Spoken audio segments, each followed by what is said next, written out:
There's a quiet that comes down when the darkness suddenly comes.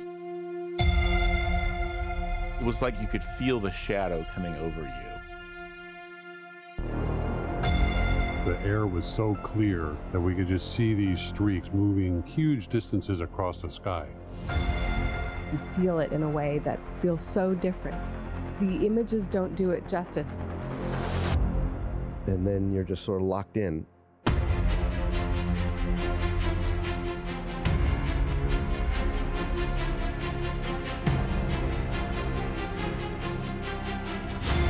When you experience an eclipse, you feel that connection with space. Oh my gosh!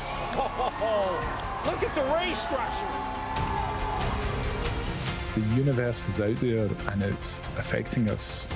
We are in space. And here it comes, there's the diamond ring. And that is the most spectacular sight.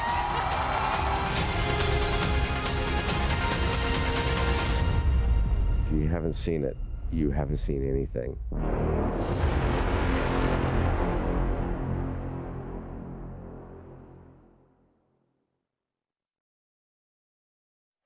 Hello, and welcome to live coverage of the celestial event of the year, the total solar eclipse. Over the next 3 hours, we will follow the moon's shadow as it races across North America. We are anchoring our coverage from the heart of downtown Cleveland, Ohio, just down the road from NASA's Glenn Research Center, the only NASA center in today's path of totality. I'm NASA's Megan Cruz, and this is NASA lunar scientist Sarah Noble. Hello. Today, NASA and the Great Lakes Science Center is hosting this free outdoor event for the community to experience the total solar eclipse together. You saw that beautiful aerial shot that we just had opening the show. We're seeing it again here. As you can see, we have a great fun crowd here. Yeah, we've been watching the crowd build all morning, and you can really feel the excitement starting to come now. Yeah, absolutely. The watch item, of course, is the weather. Beautiful right now here in Cleveland. It's perfect right now. It's perfect, yes. We woke up to rain and it cleared, but I don't know what we're going to get this afternoon. Yeah, Sarah, you said that with a little bit of trepidation, and that's because it looks like there might be some cloud cover around the time of the total solar eclipse here, totality, but we'll see. All right, so on your screen now is the first look at the eclipse from Mazatlan, Mexico, one of the first communities the moon's shadow will darken today.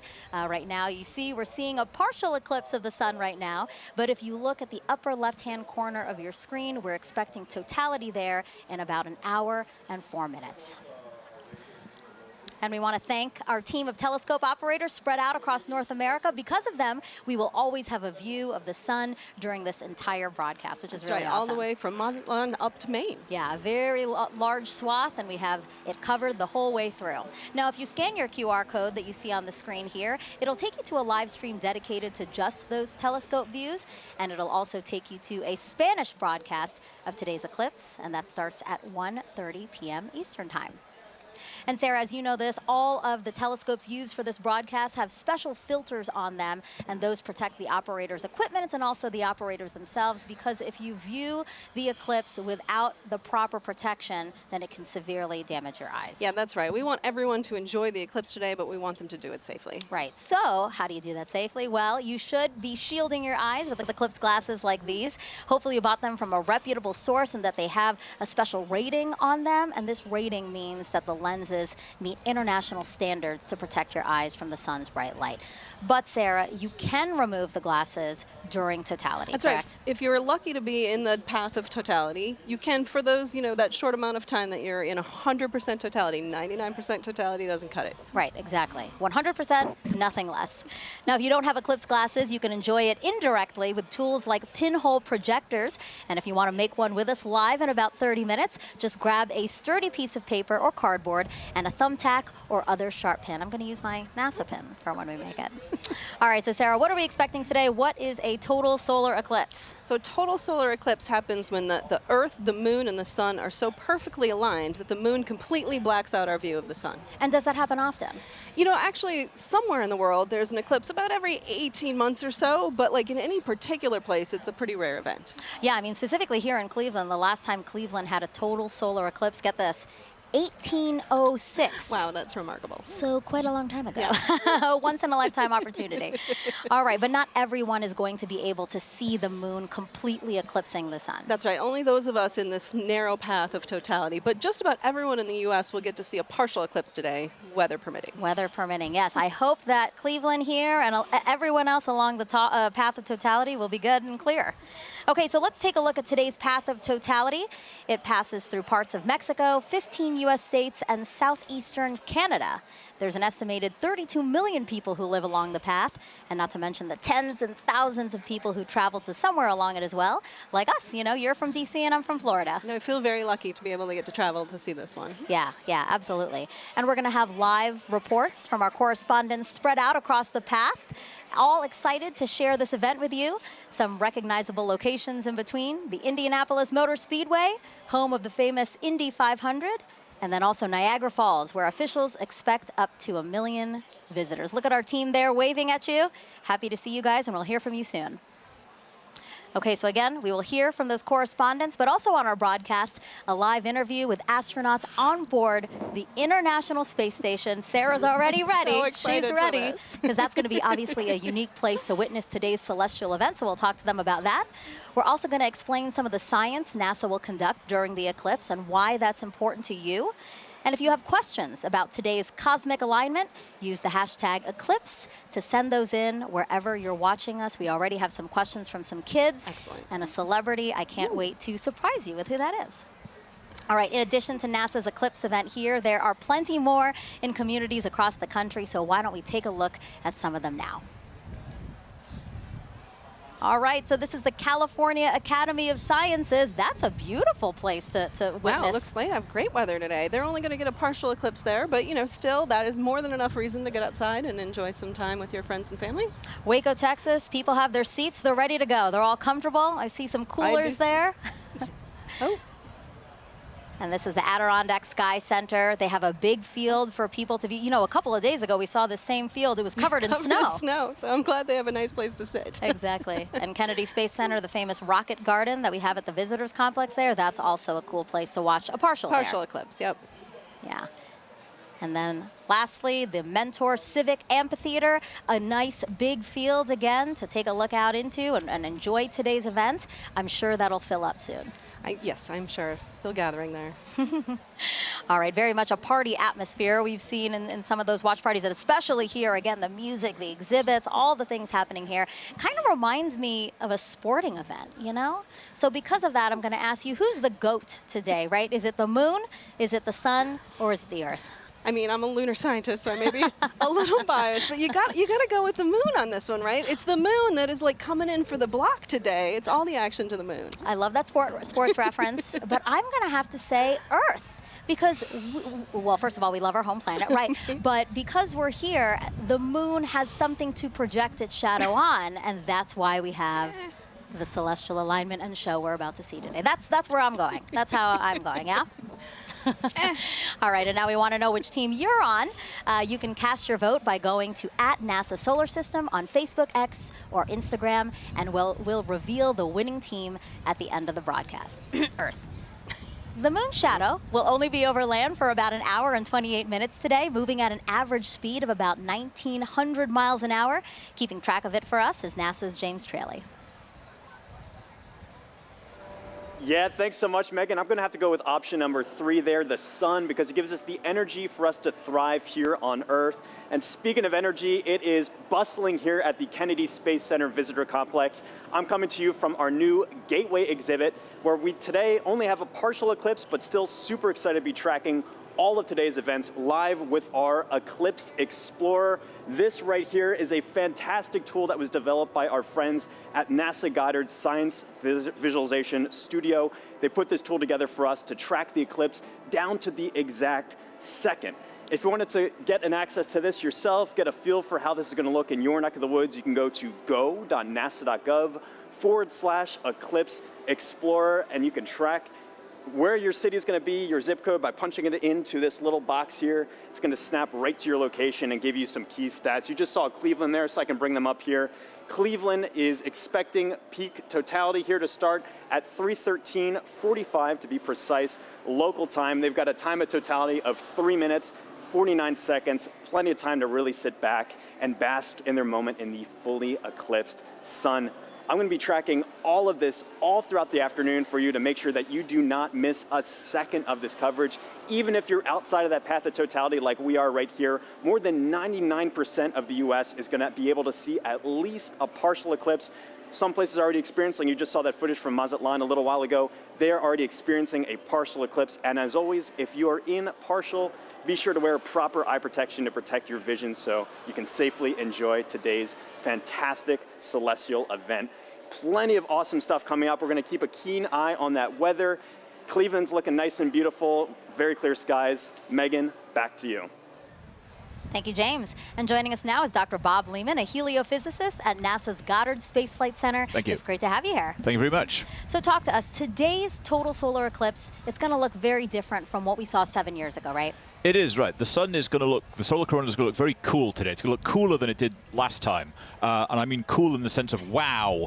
Not cold. Not cold, because the solar corona is like 1,000,000 degrees. But compared to last time, it was close to the solar minimum, the minimum amount of magnetic activity on the sun. There's this 11-year or so cycle, and 2017 was closer to minimum, and 2024, April 2024 is pretty much close right to the maximum of that. So we're going to see the maximum amount of dynamism, of activity, and it's going to look, you'll see rays shooting out.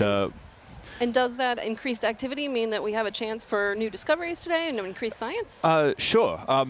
So in addition to the science that will be done because of the eclipse, just greater activity levels means that we have more chance to see what the sun is going to do, increased radiation levels, increased activity, eruptions that will affect the Earth. So how does that affect the Earth, and how do we study those effects? What do we have, the tools, the assets to study those effects?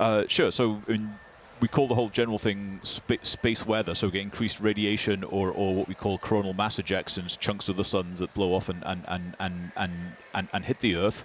And those affect things like power grids and radio communications and GPS satellites, all of which are everyday real implications for that thing that's 93 million miles away. And how do you feel? You know, you're a heliophysicist. This is kind of like your Super Bowl. Pretty much, yeah. You are not the first person to say that to me today. and are we right? Pretty much, yes. I mean, this is it. I mean, 7 years, and I like to say there's the diving, trying to reach the goal line from the Super Bowl, what, 15, 20 years ago. That was like, totality, not totality, and yeah, today is it. I'm really looking forward to it. Yeah, absolutely. And we will have a whole bunch of fun here. Yeah, again, eclipses are a unique opportunity to really study the sun and how it affects us. So I know that, again, your fellow heliophysicists and really across the disciplines of science, I know that today is really special for a lot of people. It is, yes. Thank you, Bob. I really appreciate you being here. Thank you so much. All right, it's time now to check in with our first team along the path of totality. Here is Tahira Allen in Kerrville, Texas, a city so lucky it gets a solar eclipse twice in a single year.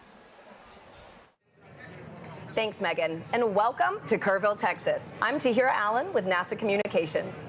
And I'm Gina DiBraccio, the Deputy Director of Heliophysics at NASA Goddard.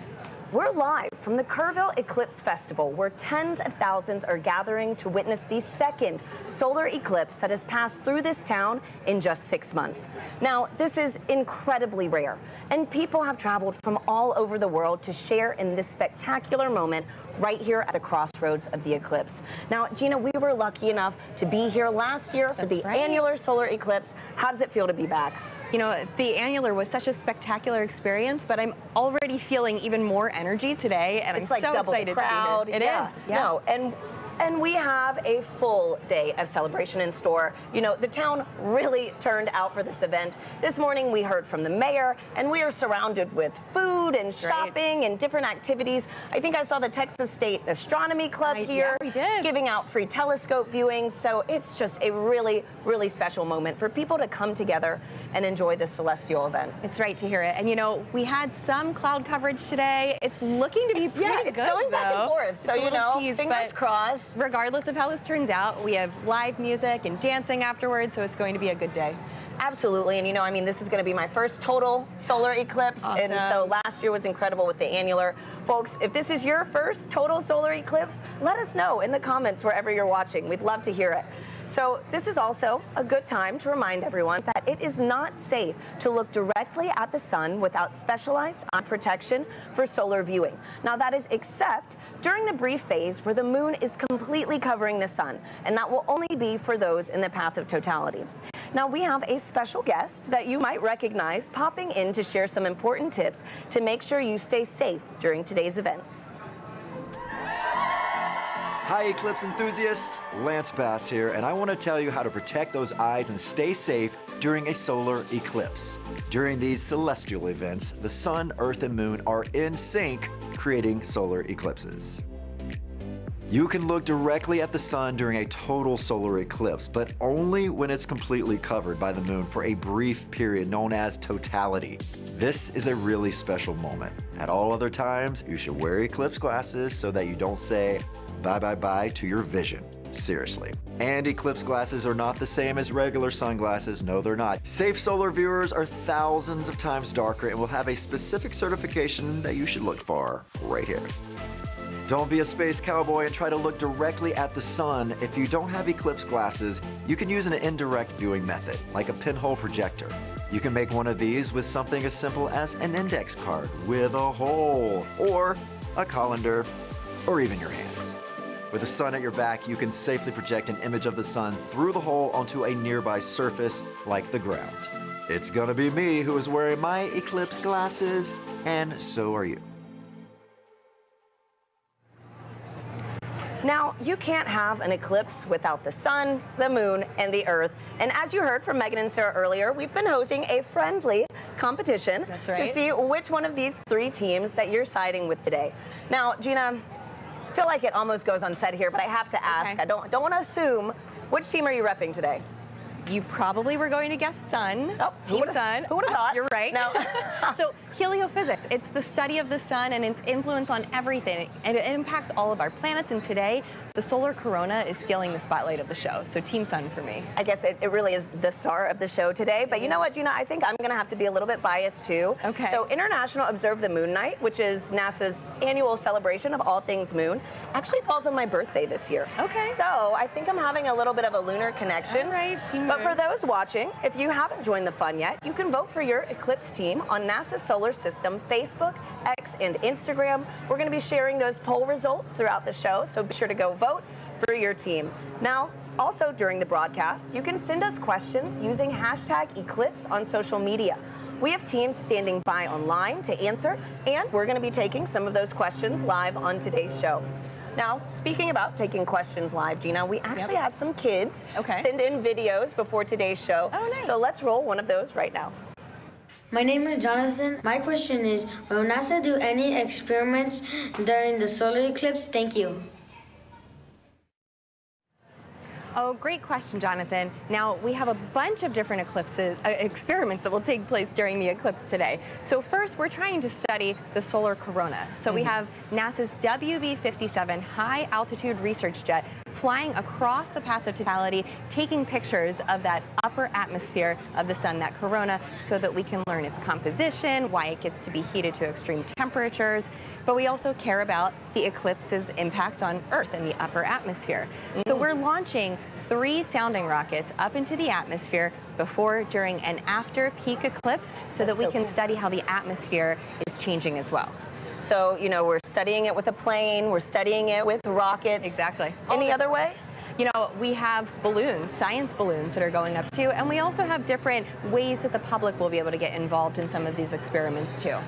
Thanks, Gina, and I actually have a great follow-up question to this. This is from Lisa on Facebook, who wants to know more about the sounding rockets. So they ask, why is NASA shooting rockets into the moon's shadow during today's events? Okay, let's talk more about the sounding rockets because they are a lot of fun.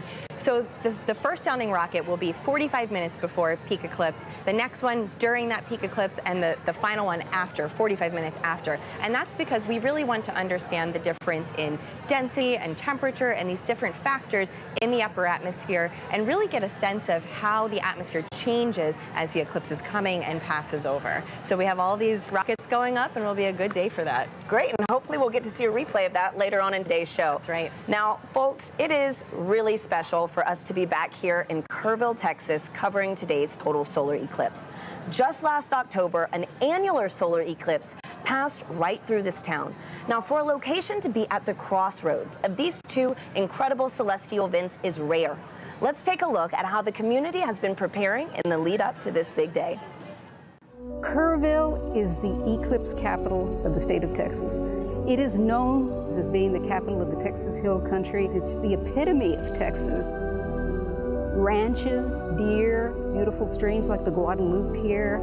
Kerrville is very welcoming. It's a wonderful community. Tight-knit, small. It has about 25,000 people. Kerrville is blessed to be in that special square, the annular eclipse in 2023 and the total solar eclipse in 2024. We're talking about crossroads, you know, we get it twice. Two eclipses right here, right where I stand. Well, it's statistically extraordinary.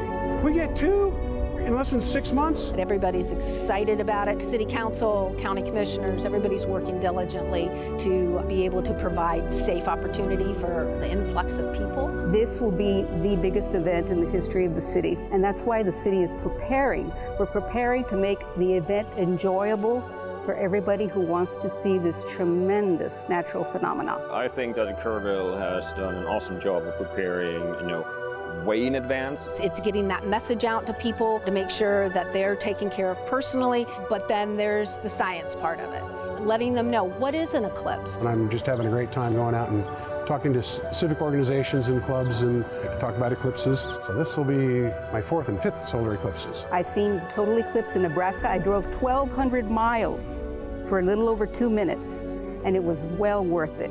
And just couldn't believe the experience of the eclipse. I mean, it's still just, it literally gives me goosebumps every time I talk about it. It's a visceral, emotional experience that is just, you have to experience it to understand. I thought I knew what it would be like, but I gasped at the sheer wonder. It's going to be a, you're going to hear that intake of air and the awe. It was the most beautiful natural thing I've ever seen. So to have an eclipse basically in my backyard is just, it's indescribable.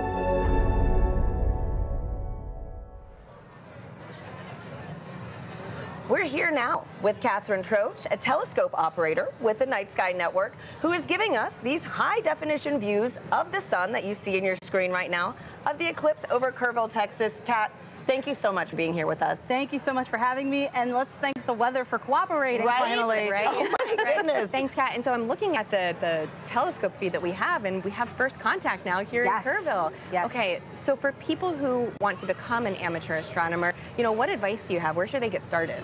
The easiest way to get started is to look up Night Sky Network. Night Sky Network has over 400 astronomy clubs in the United States. You would just use our search function to plug in your city and find the club that's closest to you. And if you don't have a club that's close to you, you can use our coordinator tips to start your own astronomy club. Wow, that is awesome. And you know what? For folks, if you want some more details on the Night Sky Network and other things on how to become an amateur astronomer, you can visit go.nasa.gov/Night Sky Network. Now, a fun fact about today's broadcast that I absolutely loved learning was that so many of our telescope views that you're going to be seeing today are from amateur astronomers. And so, Kat, again, on this topic of, sky gazing, I heard that those in the path of totality might be able to witness more than just a total solar eclipse today. Could you give us a sneak peek on what we could expect? Absolutely. So if we have clear skies in the path of totality, as it gets darker, you'll start to see two bright points of light. That would be Jupiter and Venus. And then as we get to totality, you'll be able to see the fainter planets, Saturn, Mercury, and Mars. And if you're lucky, you'll be able to catch Comet 12P. Oh, what a crazy, cosmic alignment today, So, man. Great. So for the amateur astronomers that actually want to view today's celestial event, what tips do you have for them? So of course, you need to have solar protection, you need to have solar safe glasses, and you need to have solar filters for your telescopes, your binoculars, your cameras. But you can also use indirect viewing like a pinhole projector box, or you can use a disco ball. A disco ball? Yes. Wait, how does this work? Can you like walk us through this? So as the sun hits the mirrors and it'll cast a little reflection onto the surface here, you'll see little crescent shapes as the eclipse progresses. That is incredible. We need to keep that disco ball. Oh, yeah. Right? No, seriously. So, Gina, didn't you say you could also use your hands That's at one right. point? You know, you can take your fingers and weave them together to let the light project through so that you can see the projection of the eclipse on the ground. Absolutely. There. That's fantastic. So a lot of different ways to be able to view today's event. There's no one wrong way to do it, unless you're just using to do it. just do it. Just make sure you do it safely. Yeah. And so, Kat, too, you know, earlier you gave me a little reveal of your shirt, and it is too perfect for today's show. You know, could you give our viewers a little taste? Sure, no problem. So if you know, you know. If you know, you know. Totality going on at the moment. Love it. Thank you so much for being here, Kat. Thank you again for having me. Absolutely. And so now coming up soon, we're going to get our first views of the total solar eclipse as it begins in Mexico, sweeping across North America.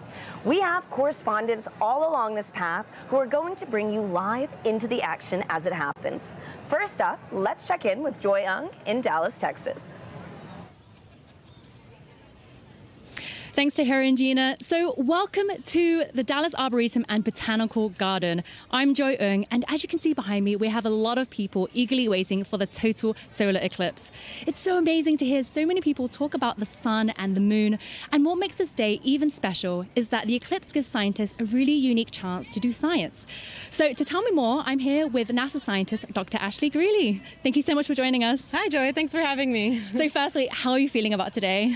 I'm feeling really excited. The skies are starting to clear out and it looks like we might get a pretty good show. Fingers crossed.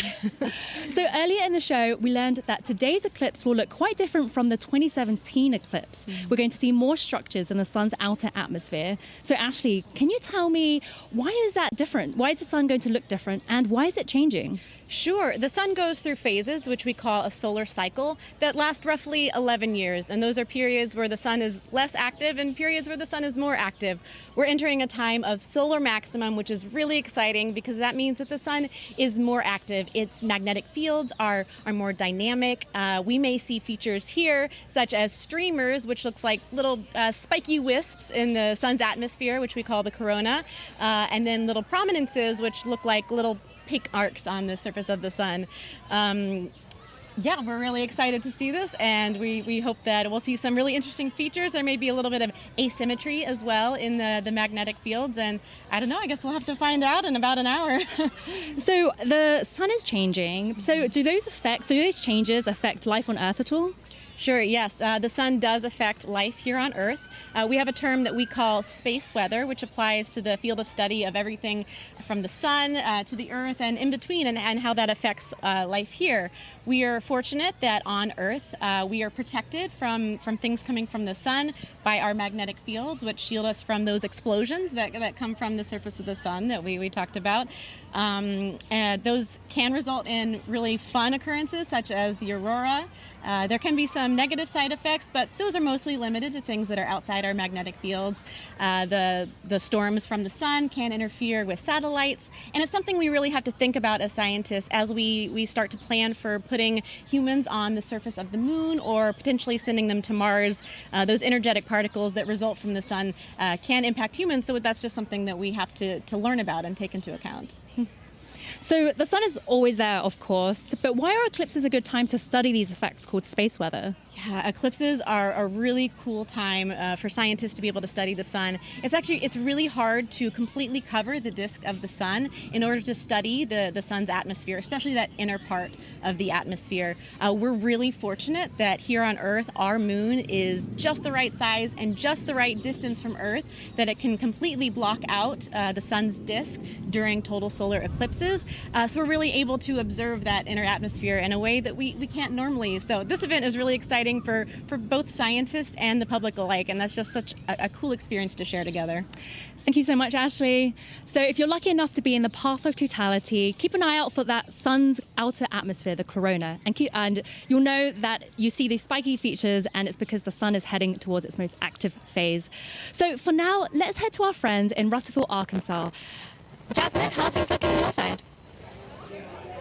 Joy, things are looking absolutely fabulous in a very sunny downtown Russellville, Arkansas. As she said, I'm NASA's Jasmine Hopkins, and I am coming to you live from the Depot District, where the city is throwing a massive block party, all in celebration of the total solar eclipse. Now, people in Arkansas have great reason to celebrate because this is only the second total solar eclipse visible from the state since it was first established in 1836, and the next one visible from here won't happen for another 2 decades. So people around me are gearing up for what feels like a once-in-a-lifetime opportunity. Now, it's not just the residents of Russellville that are excited. On average, the city has about 29,000 residents, but for the past 8 months, they've been preparing to receive upwards of 100,000 tourists right here in the city. Now, of course, NASA has been a big part of that preparation, so to show you what we've been doing to help, I have a video here to show you.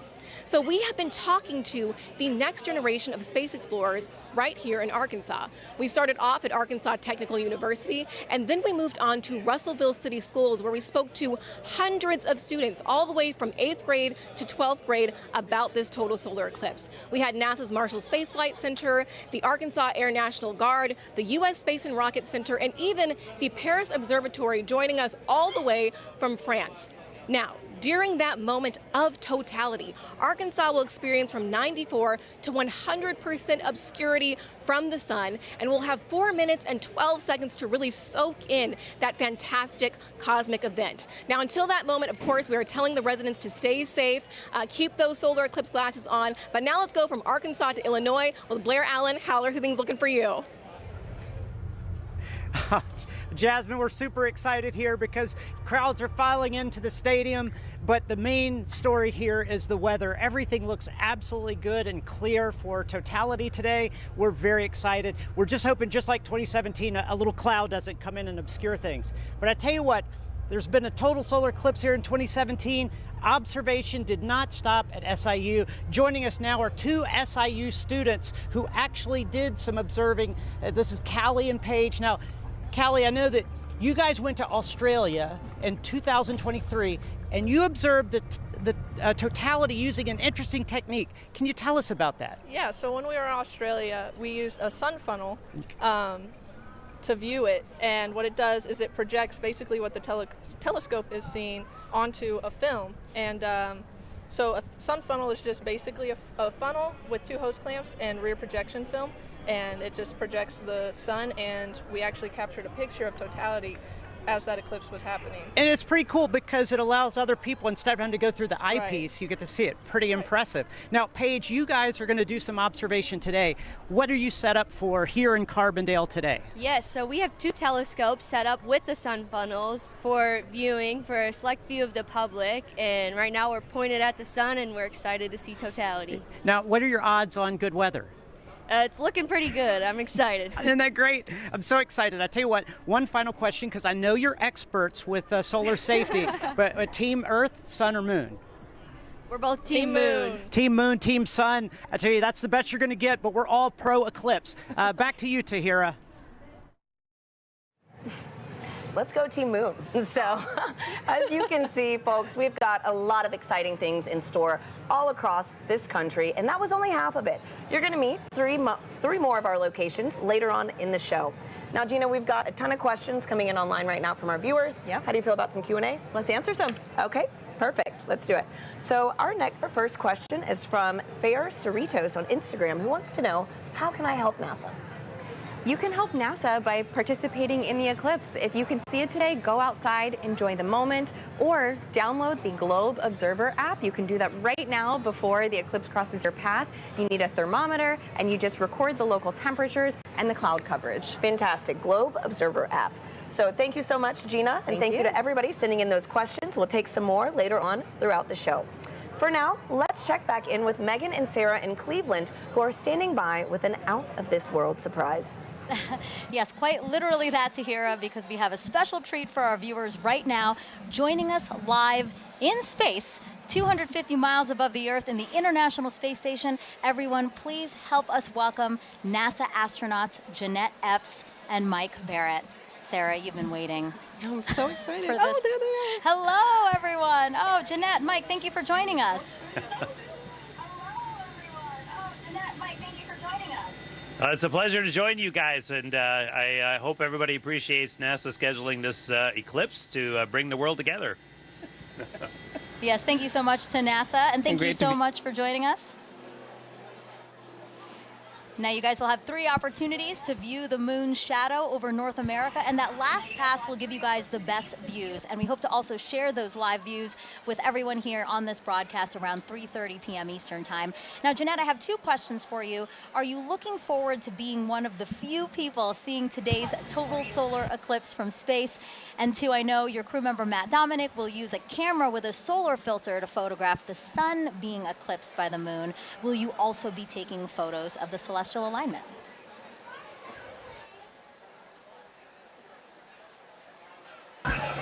Definitely taking pictures of the solar alignment. And I think we're very fortunate to be here at this special vantage point to see such a special event at this time. So I'm definitely excited. What about you, Mike? What's going through your mind as you're preparing to see such an awe-inspiring event?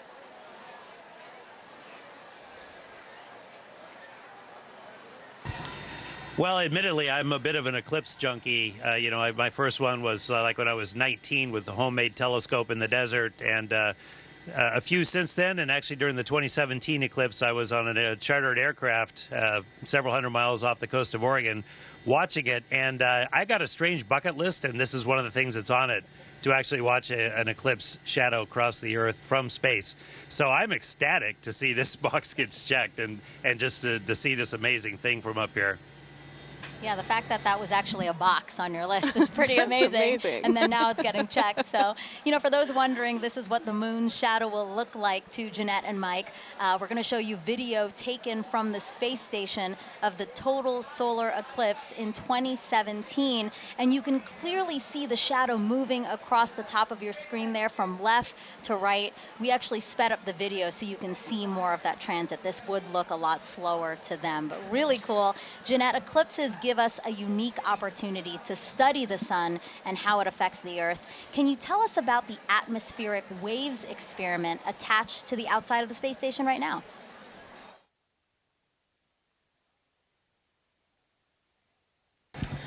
Sure. We have an atmospheric wave experiment that's going on now, and what it looks at are these atmospheric gravity waves. And these waves transport energy and momentum up through the climate system. So with the imager on the atomic wave experiment, we're going to look at how these atmospheric gravity waves impact our Earth's climate, how it can impact our space and global and all of our comms, how it can affect our navigation system. And so over the next 2 years, researchers will use an infrared imager to look at the global distribution of these waves as well as their characteristics.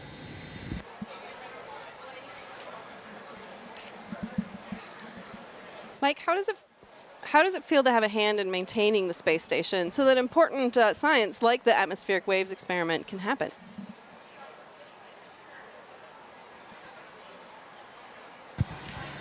Well, of course, the main reason we're up here is actually to conduct that science. We maintain the station to keep this platform what it should be, what it was built to be, which is a vibrant laboratory, which covers so many different disciplines on the inside and the outside, like the gravity waves experiment. I mean, it's an honor and a privilege, as much as anything, to have a hand in that science, and we end up being basically the eyes, the hands, the on-site presence to conduct that science. And we get to be the first to see results of just amazing things that are years in the making by a bunch of really smart, ambitious scientific teams on the ground. So that's really where the joy is.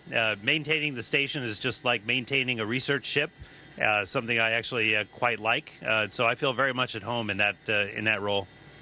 It's still blowing my mind. I mean, we're here in Cleveland, Ohio, live. You guys are up in space in the International Space Station. I can't believe the opportunity that has been afforded to us, and I hope our viewers really enjoyed this time with you. And I hope you enjoy the show from up there.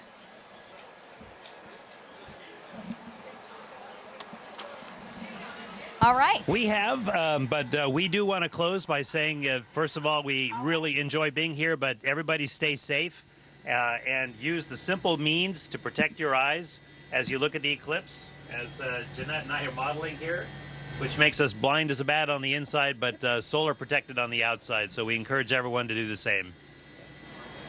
Really great advice from both of them. Thank you so much. Sarah and I have our glasses, right. and we're We ready, are ready to go. too. Also blind if we don't do this. All right, again, Jeanette, Mike, thank you so much. And we actually have some time to take questions from the audience. We have hashtag Eclipse. That's how you can send questions to us. So let us take a video from another curious kid we have watching.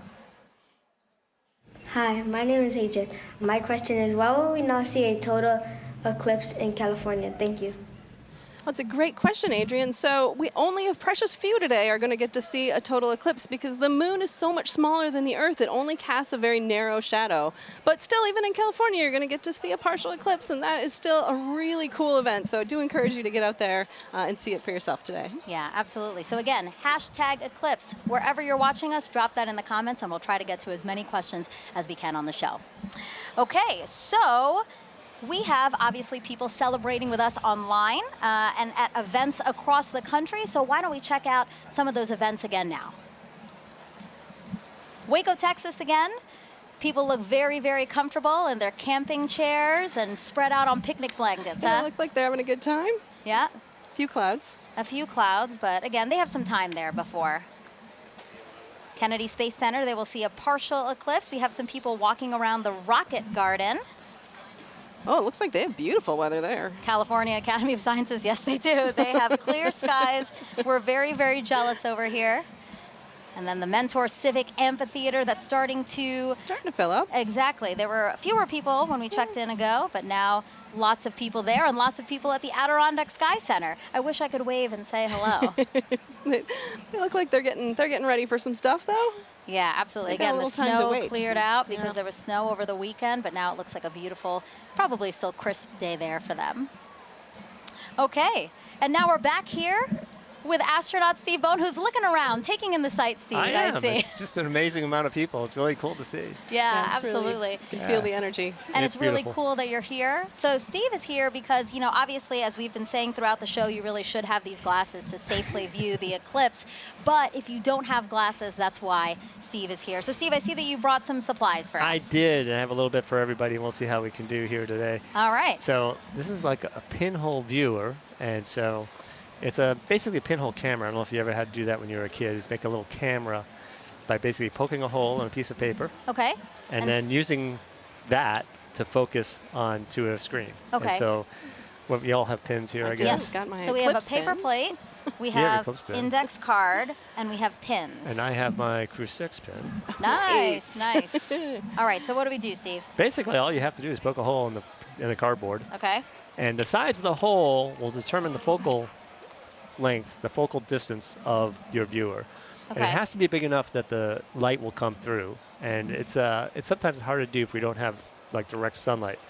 So you want to make sure you have a big enough hole. I think that'd probably be enough. Yeah. And then what you'll end up doing, if we had the sun, you could basically over your shoulder, don't look at the sun. Sun behind us. Sun behind us. Yes. And so you hold this up, and you'll see, you can actually get, there it is. I can see. We do see it with the lights, the studio lights. You only need a little bit, and then depending on how far in and out you move it, and the sides of the hole, that gives you your focal length. Got it. Just like a lens. And basically, like we're saying with the studio lights, if something were to pass over the studio lights, that same shadow essentially would be projected through the index card right now. That's how you safely watch it. That is a good, safe way to watch it. There's a lot of other ways to see it as well.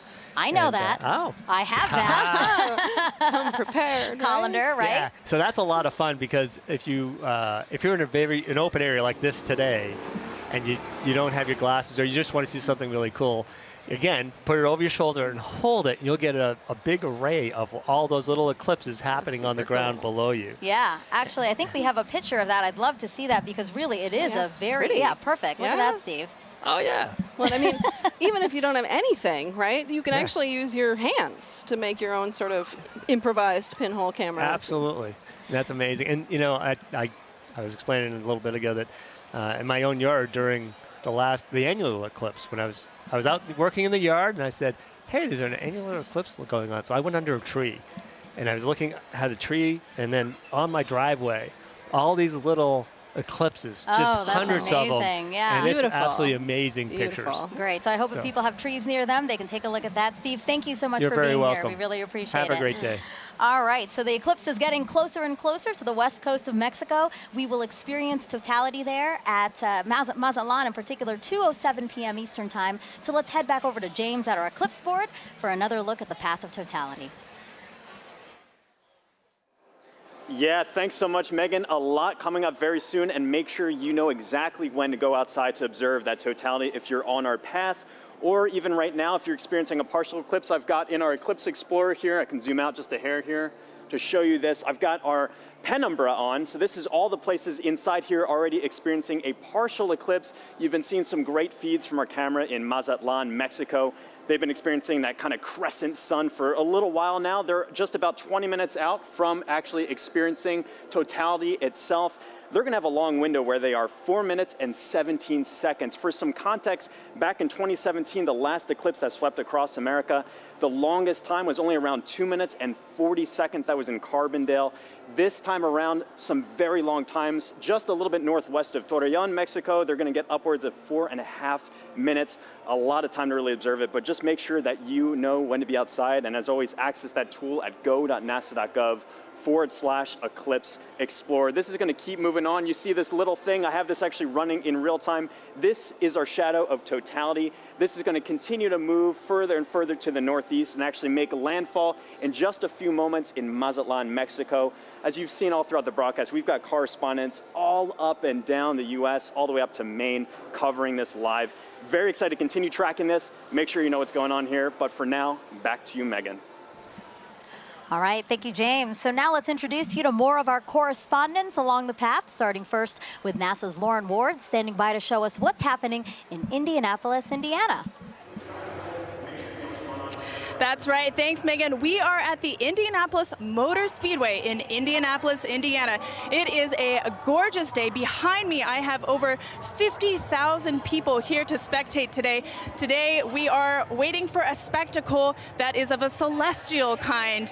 Of course, this is most known for the Indy 500, but we are waiting for something a little bit special today. With me, I have the 2016 Indianapolis Motor Speedway winner, Alexander Rossi. Good to see you. Good to see you. Thank you so much for having me. It's great to have you. So the Helio Big Year is a celebration of sun science and how the sun touches everything, including IMS. So tell me, the track when you're doing a qualifying round is about 4 minutes long, which coincidentally is the length of totality. So tell us, what is it like being on the track?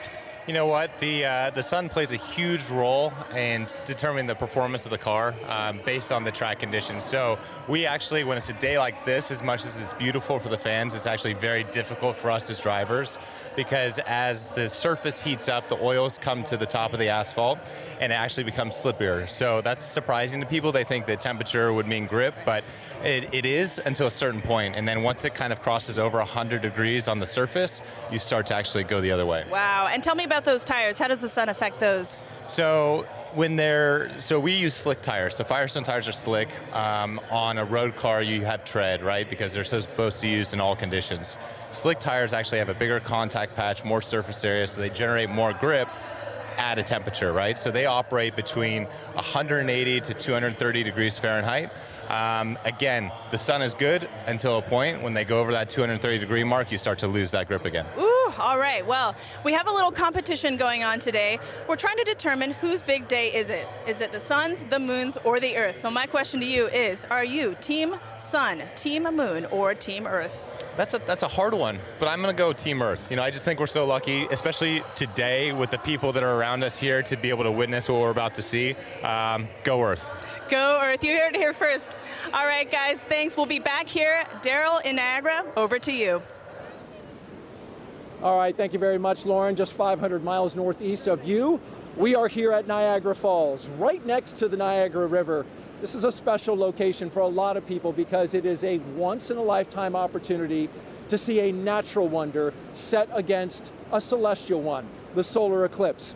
And so let's talk first of all about the natural wonder, and it all starts right here. Look at this massive river and the amount of water that's moving through here. 500,000 gallons of water, 500,000 bathtubs actually going over the falls at every 60 seconds. It's tremendous, the flow here. It interacts with the air, it hits the rocks, and it also, you know, it flows up a mist column that is omnipresent. This is always here. So one of the things that eclipse watchers want to see is, how does it interact with the light? Will we have a pink rainbow because only prominences from the sun will be seen and they're pink? We'll have to see about that. One thing we do need is a little bit better cloud clearing around here because we do have some cloud cover. But that's okay. People who have gathered here are excited and they're hopeful that it will clear. Who's here? Well, I want to show you our camera from about 500 feet away. Look at all my friendly eclipse watchers. Are you guys ready for an eclipse? Yeah! Whoa, I love the energy. We could use this energy to blow the clouds out of here. As our camera backs out, you're looking at Terrapin Point, and this is the lawn here. It's roughly the size of a football field, and everybody who's here, a lot of people came in at 6 a.m. this morning. They currently cut off the park from anybody from coming further into Goat Island here. So this is the max capacity that we're at right now. It's that popular. Over to the other side, our friends from Canada. Look across the river gorge, about 1,000 feet away. Niagara Parkway is lined with people. So it's a beautiful shot over there, and we really appreciate our Canadian friends who have joined us. Now, this isn't just about the solar eclipse. We've been here for the past week, and we were at locations all across Niagara Falls, 12 to be exact. Take a look at this video. Crowds of people packed the Niagara State Park Welcome Center where Commander Munikin Campos, the mannequin who flew around the moon during the Artemis 1 test flight in 2022, was on display. Our partners at the Canadian Space Agency sent kids virtually to space all week long. And NASA experts from the Kennedy Space Center gave presentations and talks at places like the Niagara Aerospace Museum and libraries across the area. The outreach was a huge success, with thousands of people participating in the events and passing through our exhibits. And we just want to thank everyone who came out to see us at all our locations, and we hope you left a little inspired about space exploration and a little wiser about all NASA's missions. Okay, coming up, we've got a very special guest for you who's going to share the eclipse with us, CSA astronaut Jeremy Hansen. He's going around the star today, the moon. Not the star, the sun, the moon. The star of the show, I should say. He's going to be here. He's interacting with the public. We're going to get his thoughts on totality along with everybody else who is here. And we're pumped and excited. Right, everybody? We ready for an eclipse? Can you hear the excitement? All right, now I'm going to send it 800 miles to the northeast to my colleague, Angelique Herring, who is in Holton, Maine, where I hear you have some pretty good weather. Hello, Daryl, and welcome everybody to Maine. That's right, we do have some great weather. We are here in Maine, and actually we're about 3 miles away from the Canadian border, and also about the last stop on I-95 North. So we're the northmost spot for today's eclipse broadcast, at least in the United States. And so hello from way up north. Now, just like Daryl said, we do have some excellent weather here in Maine today. We've been here for a couple of days, and it's actually been pretty wintry right up until about yesterday. We had snow, it was pretty cold, but you know what? Today, the sun is out, the skies are blue, and it's looking like perfect conditions for an eclipse, or as the Mainers would say, wicked good weather. Now, we're actually standing here in Market Square in Maine, and we are outside of the Temple Theater, where it has actually been in operation since 1919. Over the last 150 years of its operation, it's seen everything from silent films to burlesque shows, and today, it's got a more celestial show with the eclipse. Now, The last eclipse to come through Maine was actually in 1963, and that eclipse is only visible for about a minute. In contrast, today's eclipse will be visible for at least just about 3 minutes or so, so everyone here is going to have a lot of time to take in the celestial show, really soak in the event. And the next eclipse won't be coming through Maine until 2079. So it makes a lot of sense that we've got a lot of people here really excited to see this once-in-a-generation opportunity and event. We're all excited. I know everybody here is excited, so we'll be here waiting for the moment that we've all been waiting for, the eclipse. With that, back over to you, Megan. Hey, thank you, everyone. It was really cool to see everyone along the path of totality. You can tell we're covering a large swath of land because everybody's in different kind of attire. Yes. You know, you have short sleeve shirts somewhere, and then you have like Daryl, who it looks very, very cold, and he does have some cloud cover, so I hope that it does kind of clear out for him. I feel like we've covered all of those levels of weather over the last day and a half. That's true, here in Cleveland. So, but it's looking nice now, so that's great. And actually, if you were watching our screen here, we just had a view of the eclipse in Mazatlan, Mexico. In about 10 minutes, that's when we'll start seeing totality in that area. And in that time, the U.S.'s top doctor is encouraging everyone to try and watch the celestial event for our physical and mental well-being. Hi, everyone. I'm U.S. Surgeon General Dr. Vivek Murthy. I'm thrilled to be joining you today as you gather to experience a truly awe-inspiring event, the last chance that we'll have to see a total solar eclipse in the contiguous United States for the next 20 years. The sun is a universal source of light and life. It contributes to our physical, mental, and emotional well-being, and it unites all of us. Today, no matter where you're watching from, whether it's along the path of totality or a partial solar eclipse, you are sharing the experience with millions across the nation. And moments of connectedness like this truly matter. Last year, I issued a Surgeon General's advisory warning about the public health crisis posed by loneliness and isolation.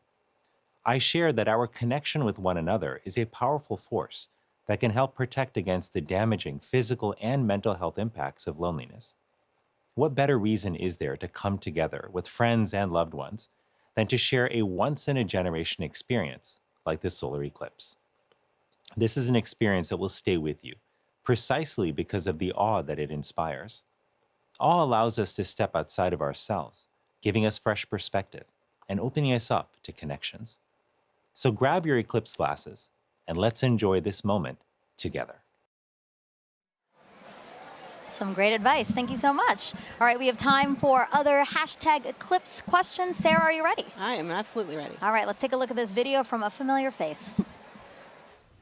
Hey everyone, I'm Scarlett Johansson, and I play a NASA Public Affairs Director in the new film, Fly Me to the Moon. I hope everyone is safely enjoying today's eclipse. I actually have a question about the moon for NASA. So during a total solar eclipse, I've heard that craters and features on the moon play a role in what viewers see on Earth when the moon blocks the sun.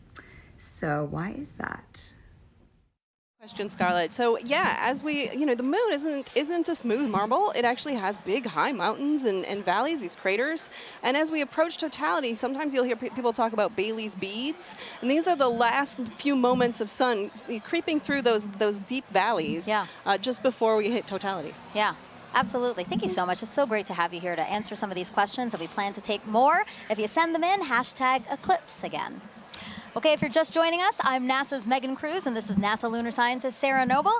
And as you can see, you are watching the official NASA broadcast for today's total solar eclipse. And we are in the heart of downtown Cleveland, where NASA is celebrating the celestial alignment. Take a look at our shot from the air.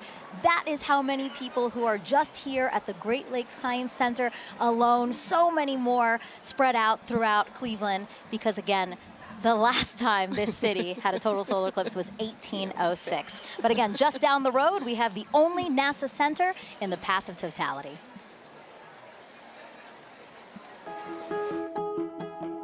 When it comes to NASA, I think a lot of people initially think of rocket launches in Cape Canaveral or astronauts floating above the Earth in the International Space Station. But there's a lot of research and engineering and testing that needs to happen before anything can fly. And we have those capabilities: supersonic wind tunnels, microgravity drop towers, vacuum chambers, and a research aircraft hangar. And that's why people from all over the world come to NASA's Glenn Research Center right here in Cleveland, Ohio. What we work on: power, propulsion, communications. You need it for anything that flies. We like to say the road to the moon goes through Ohio, and that's because our test facilities are crucial to advancing the Artemis program. Part of our vision for going back to the moon and establishing a sustainable presence is having a lunar gateway. A lunar space station can fly successfully around the moon and sustain astronauts there. And we are leading the program that's developing the power and propulsion element. NASA's Neil Armstrong Test Facility in Sandusky, Ohio. It's the only place in the world where you can test a full-size spacecraft for all the extreme conditions of launch and spaceflight. Right now we have the Orion spacecraft. This is a spacecraft that actually went around the moon, but we're using it as a test article now to make sure that in the launch environment, that spacecraft is safe. When it comes to aviation, every U.S. plane has NASA Glenn technology on board, which makes your flight cleaner, safer, and quieter. And looking at solutions like electric and hybrid electric propulsion systems that will reduce or give us different ways of converting energy that are cleaner. Our center partners with a lot of community organizations to share NASA's discoveries or just get kids excited about science, engineering, technology, and math. I really enjoyed the VR experience. It was really cool to be able to sit like I was an actual pilot flying. I feel like I could potentially look into considering aerospace. We've also made it our mission to prepare Cleveland for the April 8th total solar eclipse. We demonstrated different types of hands-on activities for educators to share with their students, as well as the science behind a total solar eclipse. My favorite thing about Glenn is our people. Not only are they crazy smart, but they are genuinely good people. And we are literally part of almost everything NASA does. And so what's really great about being here is you're in the heart of it all. And joining us live is now NASA Administrator Bill Nelson. So great to have you here for this celestial event. Thumbs up. Thumbs up from the Administrator. Now, Administrator, why are solar eclipses so unique, such a unique opportunity to study our sun? Because you have the alignment of 3 celestial bodies, and unique things happen when that occurs. And it has a profound effect here on Earth. Just think about it. The middle of the day, all of a sudden, it gets totally dark. And us Earthlings are not accustomed to that, and nor are the other little Earthlings. Right. All the animals. But it's also an opportunity for us to study much more one of those celestial bodies, and that's our star, our sun, and our star in our solar system. And we can find out more about that gaseous explosion that's coming out from the core of the sun when we can see it better. And we can see it better because we're not looking at the bright ball. You're suddenly looking at that corona, that mass of gases that are coming out from the edge of the sun. Right. And you don't have to be a scientist, right, to study this event, right? How do we get help from people across the country to help us study these things? Well, by asking them. Make a note of anything that you observe and then share that with us. All right, and Administrator, you know, we have to take precautions when viewing a solar eclipse. Remind everyone what we should be doing today. Okay, you've got some glasses. That's right. That's right. The glasses are all ready. Absolutely essential. You want to put these on as it is starting to have that moon move in front of the sun, and we don't want you to damage your eyes. Right. Yep. And it's incredible. You put these glasses on in the normal sun of the day, you can't see a thing. Can't see a thing. But when you look at the sun, you will be protected. Administrator, thank you so much. We really appreciate your time here. And now we're going to head it back over to James at the Eclipse board. Whew, yeah, the countdown is on. Just a few moments left until the eclipse makes landfall in Mazatlan, Mexico. Right here, you can see where that eclipse totality shadow is right here. It's going to continue moving very rapidly onwards to Torreon, where we also have a live feed covering all of this event. Super excited for that big moment. And let me actually just go to our moon board here, and we can play through this at 60 times speed. I'll zoom in a little bit here. And Scarlett Johansson had a question a bit earlier about the kind of rippling effect that we see of the eclipse shadow. When you first see this right here, at first glance, you might think it's low resolution or we're lacking some kind of information here. The inverse is actually true. This is actually incredibly high resolution, this shadow projection that we have, because of data that we've been gathering at our moon for more than 10 years, thanks to an orbiter called the Lunar Reconnaissance Orbiter. It's been mapping our nearest neighbor in incredible resolution, just really getting every single bit of valley or crater or mountain.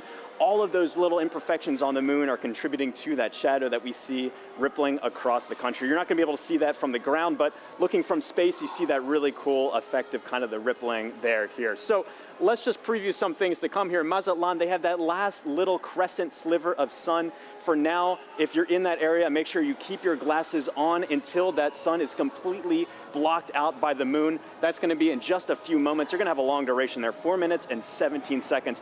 That sounds like a lot of time, but it's going to move like that. So make sure you are ready on the pulse. Again, for all of our locations up on this path of totality here too, make sure you set a timer on your watch or a phone or something to remind yourself to look outside and experience this. You don't want to miss this. If you do miss it, you got a long time to wait for the next big one across America. That's going to be in 2045. So make sure you're watching and watching safely here. You just saw some footage from Kerrville and Cleveland as well. It's a little bit cloudy in some places, really hoping that that clears out in time for us to have that beautiful view. But in just a few moments right here, this eclipse is going to be coming up in Mazatlan, Mexico. So for now, this is going to be really exciting. The countdown is on.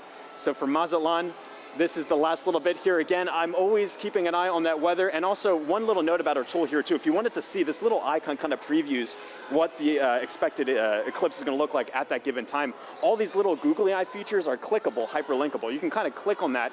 It'll snap you right to that exact time to get an idea for what it's going to look like in your neck of the woods. But for now, the big moment's coming up. Back to you, Megan. Let's check it out. All right, thank you, James. And as you can see, wow, we just have a tiny little faint sliver left of the sun in Mazatlan, Mexico. We are expecting totality in 1 minute and 35 seconds. You know, joining us now to walk us through this, Kelly Corrick, an astrophysicist with NASA's Heliophysics Division. Kelly, tell us about the science NASA is about to conduct right now in Mazatlan. So science that they're going to conduct is about the WB-57. So we're going to fly some planes over and make sure that we can actually see that solar corona, that hot atmosphere that's around the sun that we're about to get once we reach totality. Yeah, and it looks like it's almost there. Yes, it's almost there. You know, we have a view right now of inside the cockpit of one of the WB-57s, or at least we're efforting one, because as you said, this is going to be a huge part of what we do in Mazatlan. Definitely, yeah. It's the there it is, Kelly. Oh, there it is. Oh, look at that view. So we're looking out. Oh, that's great. We're looking out, and it looks like we might be able to. We're seeing a lot of clouds, but hopefully a shadow as well as we're coming in to totality there. And so, yeah, so these WB-57s are carrying 3 different instruments or 3 different experiments, 2 to look at the sun and 1 to look at our atmosphere, because our atmosphere actually responds to the eclipse. And we're trying to figure out how that ionosphere, that layer of the atmosphere, actually responds to it. And you said it does look like there's already a shadow over land. You know, we also have a shot, and we'd like to pull that up now, a shot of the coast and the fact that it's already going on over. And you know what's really cool about all of this is we do have eyes all over this thing because we are collecting so much data. Yeah, definitely. I mean, we have the stuff here. We also have rockets on the other side of the country being launched. So again, study that. Oh, look at that. There's the diamond ring. That's right. We're not there, but I feel the energy just watching it. Yeah, so this is because of the craters and the peaks and valleys of the moon, we're seeing the last bits that are just getting through, and now we're getting to totality. This is great. So you're starting to see those pink fingers out there kind of sticking out. Wow. So again, totality here in Mazatlan, Mexico, the first community in North America to experience the moon completely eclipsing the sun. And if you are in Mazatlan right now, it is now safe to remove your eclipse glasses for the next 4 minutes. And you mentioned some of those pink filaments that we're seeing, right? Can you talk us a little bit through that, Kelly? Yeah, so those pink filaments, because they're helium rich, that's why they're appearing pink and they're hanging out there. Those could be the start of space weather. So there are tons of material, billions of tons of material that could possibly be one of those explosions for space weather, the reasons why we really study the sun and try to understand how to live with the sun. Well, can you explain why space weather is important to us here on Earth? Definitely. So it's not just satellites that are interested in space weather. It's also our power grids because of those energetic particles coming from those big explosions that can happen in the sun. That could damage our power grids. It could also do things like interfere with GPS signals. And I know we all use our phones to navigate everywhere.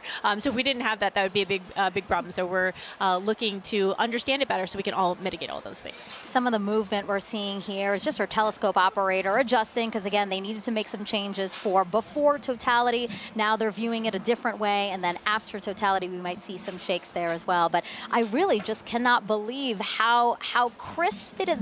As we said, it's not a marble, but I mean, just the view of it is so crisp with these little, again, those filaments are just amazing that we can see that to such accuracy, you know? Right, definitely. And also the white fuzz. I mean, you're seeing something that's 1,000,000 degrees just hanging out all around the sun. And, 3 billion Earths can fit inside of there. So there's a lot of atmosphere there, all around there, just hanging out, being very warm. And so, one of our mysteries is, and one of the B-57s are addressing. There you go, WB-57, our pilot. Yeah. He's flying. So basically, Kelly, he is going to fly and try to chase down the shadow for as long as possible, keep up with it as long as possible. Exactly. The shadow is much faster than the plane. However, they can chase it for a while and get an extra 2 minutes. So on the ground, we can only get 4.5 minutes, and they're going to get 6.5 for that plane. I love that they're waving to us. Oh, there you go. And now we're flipped. Now we're seeing the front. So again, they are in night. I mean, it looks very dark with only some light in the horizon, yeah? Right, yeah, and that's what we'll expect wherever we see totality is the night sky is very dark. You might even see some planets or stars, and then you'll see like twilight all around 360 degrees. What an amazing vantage point as well. My gosh. I'm very jealous. Kelly, are you jealous? I kind of feel like you're jealous. I'm kind of a little jealous. Yeah, I kind of want to, see if I can make a faster plane so we can, follow it the whole way. Plus, they're up above the clouds, so they don't have to worry about the clouds. Exactly. Well, I do want to say a big thank you to the WB-57 pilots and the whole team supporting them for that great view. That was awesome. Kelly, you have a wealth of knowledge when it comes to the sun. And for those watching, if you're interested in learning more with her, check out her and other experts featured in the Sun series of NASA's Curious Universe podcast. And that QR code will pop up on the screen, and that'll take you straight to the episodes. Again, look at that double box we got there. We're showing you amazing views during this broadcast. A big thank you, actually, to the Solar System Exploration Research Virtual Institute, or SERVI, for providing the telescope views from Mazatlan. Yeah, the SERVI team down there, the SERVI team is based out of Ames, but it is a collection of teams across the country and across the world that are sort of studying the intersection of science and exploration, helping us get ready for our next trip with humans to the moon. Yeah, that's amazing. Okay, totality is actually about to end in Mazatlan. Let's keep watching our screen right now for, again, what are we watching for, Kelly? We're watching for the diamond ring effect. So that's when the first bright light, we're starting to see it on the side there. So you're going to put your glasses on right now to protect those beautiful eyes because now we're going back to the partial phase. Whoa, that's amazing. Wow. Yeah. Kelly, that's a filter, by the way, everyone. That's why we're seeing that. But when you said put on your glasses, I'm so trained now to do it that I almost did it here in Cleveland. No, we're fine in Cleveland. We're still in Mazatlan. Again, what we're seeing is because we needed to adjust the filter now that, again, it's basically like putting on our glasses. The way that you said people on the ground need to put on our glasses, our telescope operators need to protect their own eyes as well as their equipment. Exactly. Well, thank you so much, Kelly. I really appreciate your time here with us. It was so fun to learn about the science and actually see the first eclipse come for North America here. So thank you so much. Thank you. All right, as you can see, there's a lot to learn about our sun and eclipses. So to explain it all in a really fun way for kids, NASA developed a clever game called Snap It. We have another QR code coming on your screen right now. Just scan that code, or if you're watching us on your phone, all you have to do is screen grab it, press on it later, and you can check out that game. Also the website, if that's easier for you, go.nasa.gov/snapit. Okay, so NASA can predict the total solar eclipse's path to a high degree of accuracy because of a spacecraft that launched nearly 15 years ago. This same spacecraft is now helping our Artemis 2 astronauts who'll be orbiting the moon next year.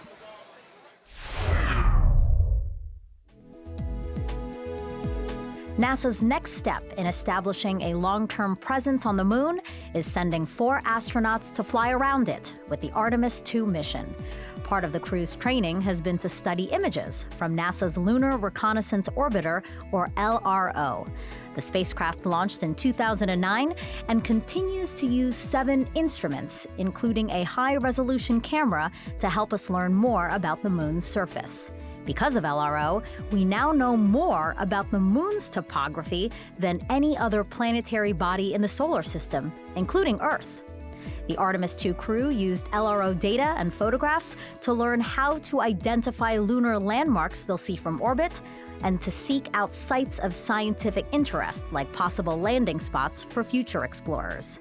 While helpful for planning Artemis missions, people back here on Earth also use LRO to predict the shape of the moon's shadow, or umbra, during total solar eclipses. The moon's shadow will change throughout the eclipse, depending on the lunar terrain and the elevations of observers on Earth. People may even see what looks like an arc of solar diamonds around the moon as sunlight peeks through lunar features like craters. That's a look at your Artemis Moon Minute.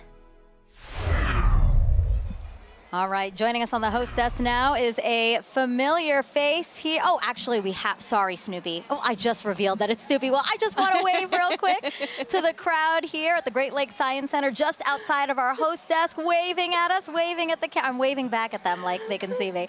But I did just spoil the surprise. We do have Snoopy here, our Chief Safety Officer here at NASA, and he's here to tell us how to safely watch the eclipse. So, Snoopy, if we were to watch the eclipse today before totality, what should we do?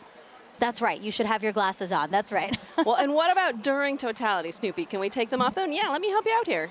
Oh, Snoopy, there I can see your shining bright eyes. I love Snoopy, he's so funny. Now, Snoopy, I have to ask you a question, okay? So today we've been polling everybody, asking for the total solar eclipse today, who is the big star of the show, right? Is it the Earth? Is it the Earth? Is it the moon? Is it the sun? Okay, but you have to pick one. You have to pick one. You have to pick one. You don't want to pick one? All of them. All of them are great? That's right. Snoopy, thank you so much. I know you're super excited to see the total solar eclipse today. We're glad to have you here. Bye. All right, now let's head back over to Tahira in Kerrville, Texas. All right, thanks, Megan. I mean, what an incredible view from Mazatlan, Mexico. That was amazing. And folks, as you can see in your screen right now, we are less than 1 minute away from the eclipse crossing over Torreon, Mexico. Gina, how fast is this moon shadow moving right now? I mean, it's flying. It's going about 1,900 miles per hour as we're chasing it across the U.S. That is incredible. And so, you know, in Mazatlan, we were able to see the diamond ring effect. That's right. It was beautiful. Beads. So hopefully we'll be able to see that in Torreon right now. Yeah, we're watching that live feed. Yes, just to see this sliver crossing over the moon. That's right. We're getting so close there. Hopefully we'll see that diamond ring too. Wow. Look at this. And so we're about 10 seconds away. Here we go. Let's take it in. Wow. What a spectacular. It's going into totality. Wow. There you have it.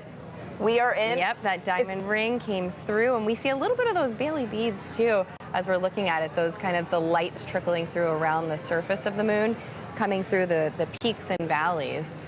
So what are we viewing on the left-hand side? This almost pink color effect. Right, and so as we just heard from the last totality, you know, these pink fingers are popping out a little bit, and those are those solar prominences. They're appearing pink because of the helium rich, but we can see it. Let's focus on the corona here, that glow that we're getting, and we can see basically these streams that are coming out, a lot of that energy and brightness that we do not have the ability to see on a day-to-day basis. So with this total eclipse, we're able to see that corona nice and bright coming through in Torreon. That is just a magical view. Oh my goodness, It Gina. is. Gina, okay, and so we've got so many questions coming in online right now from viewers watching this. Our first one is going to be from Justin, who wants to know, right now we are seeing a pretty clear and spectacular view of a total solar eclipse. Yes. But Justin wants to know, what will it look like if it's clouded over? Right, so the view that we're getting right now, you won't be able to see that if it's clouded over, but you will have effects going on, right? You'll get a change in the temperature, so the temperature will drop. It'll still get darker as well. It's already getting dark here in Kerrville. I mean, we have some cloud coverage, right? And we're feeling a little extra wind. It's noticeably darker despite the clouds that we have, so you'll get some of those environmental effects, even if it's cloudy where you are. And so a great follow-up, we've got Halloween Ghoul on YouTube who wants to know, again, will the temperature change during totality, which I know you mentioned that it will get a little bit cooler. Yes. But do you know about how many degrees we can expect? Yeah, it depends on the location, the humidity, multiple factors, but it can change by about 10 degrees or so, depending where you are, maybe even a little bit more than that. And, we're feeling a little chilly kind of where we're sitting compared to what it was earlier. And, I mean, I'm just staring at this view of totality that we have in Torreon. So we're about halfway through totality right now in Torreon, Mexico. And again, I know folks said that this is almost double totality than 2017, right? That's right. That's right. And so in 2017, we had a little more than 2 minutes. So we're lucky enough this time that we have over 4 minutes in some places, too. This is so beautiful. And so our next question from Sibel on Instagram wants to know, why is the sun more active right now? So the sun is more active because we have an 11-year solar cycle. The sun goes from solar maximum to solar minimum, where it's changing its level of activity. Oh, and as you're seeing the screen, yeah, so I see in the bottom right there, we can see that prominence extending out. And as we heard earlier in Mazatlan, that is potentially the beginning of space weather activity. So we're talking about solar maximum.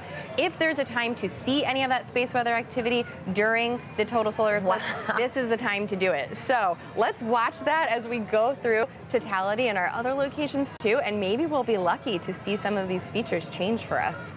That is so beautiful. It is. And so Gina, too, how we're in a higher cycle.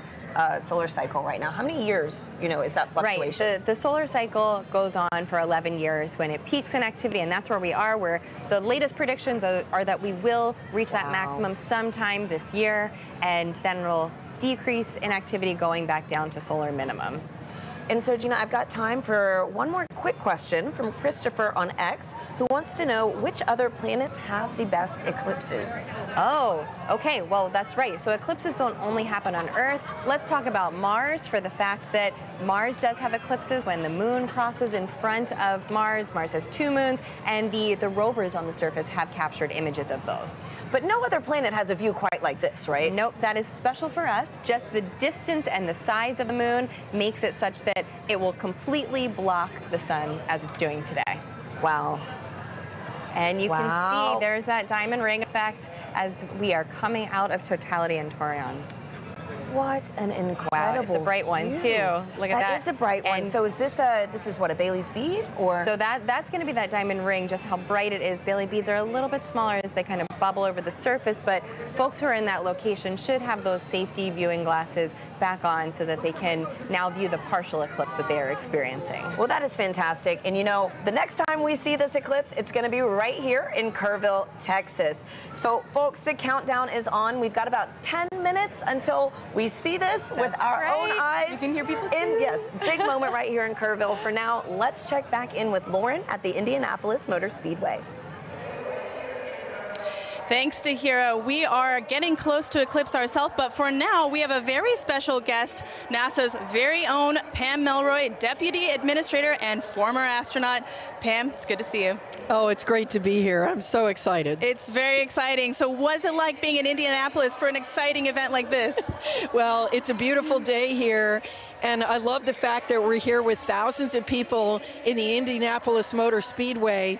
But we're joining with millions of people around America looking up together to the sky. Absolutely. And tell me, is this your first eclipse? It's not my first eclipse, but it will be my first totality. I've seen several partial eclipses, but there's something mystical and mysterious and in some ways unifying about a total eclipse, and we're all going to feel it together. Absolutely. We could not have lucked out more on this weather today. So as a former astronaut, we know that sun science and space weather are very important to keeping our astronauts safe. What is space weather, and why do we care about it? What is NASA doing to study it? Yeah, that's right. It's actually very important. It is of concern for astronauts who are in space because they experience the radiation of the sun that comes from solar flares and solar weather. But the reality is it's also affecting life here on Earth.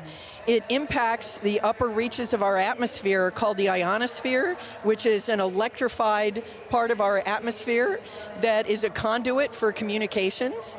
It's critically important. It can even affect power grids. And of course, if you ever have seen the Northern Lights, you've seen the effect of solar weather. But really the focus for today is where that solar weather starts, and that's in the corona, the sun's atmosphere. It's very unusual, and we don't exactly know what's happening because the sun's atmosphere is millions of degrees hotter than the surface of the sun. So we are hoping to learn today more about how that happens and why that happens so that we can better predict those solar flares and those things that impact us here on Earth. Yeah, that's all extremely important and something that we're learning a lot today too. Pam, thank you very much for joining us today. Thank you. As we've learned, solar eclipses are very important to learn for many, many reasons. We have radio telescope operators who are studying the eclipse today for this very reason. Let's take a look at that work. When the moon blocks the sun during a solar eclipse, there is a noticeable impact on Earth's upper atmosphere, known as the ionosphere. These changes can affect radio communications, including amateur radio, also known as ham radio. Ham radio is a way you can talk to people all around the world. You set up a radio and antenna. You talk into the radio sends a signal up to the antenna sends a signal up to the sky. It bounces off of the electrified layer of the sky back down to Earth, where you can talk to the person on the other side. During the 2024 total solar eclipse, the HamSci Citizen Science Project is inviting ham radio operators to transmit radio signals. The goal is to have people make as many radio contacts as they can with operators in different locations during the celestial event. By recording how strong their radio signals are and how far they go, ham radio operators and scientists can learn about how the ionosphere changes during solar eclipses. Sometimes you can talk around the world and sometimes you can't. And that's all based on what the ionosphere is doing, what the sun is doing. When it works and you are able to talk to these faraway places, I find that really magical. To learn how you can participate, follow Do NASA Science on X and Facebook.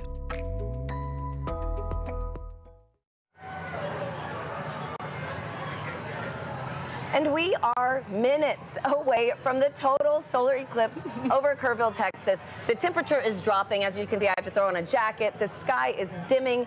We're on the edge of our seats, and we are joined now with astronaut and commander of the Artemis II mission to the moon, Reed Wiseman. Reed, it's an honor to have you here. Thank you. The crowd noise, the fact that the sun is behind the clouds most of the time and peeking out, it's so wonderful. I know. True. Thanks for being here, Reed. As you can hear, we are ready. We are right there. So exciting.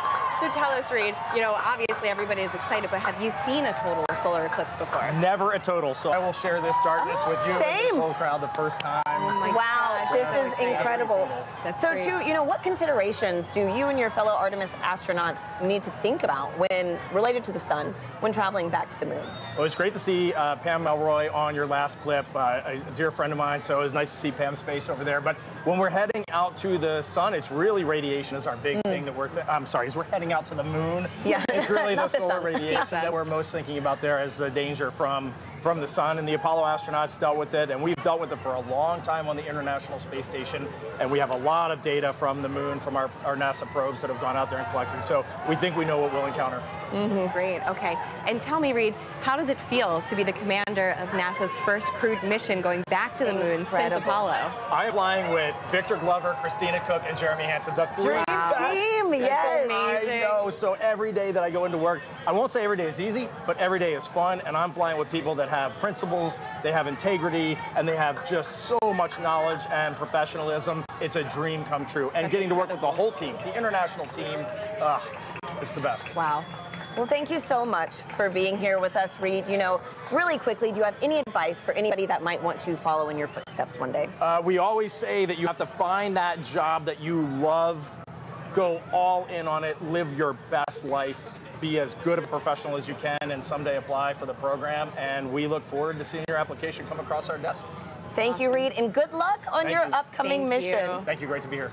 Now, if anybody feels like reaching for the stars, NASA is actually currently accepting applications to be an astronaut.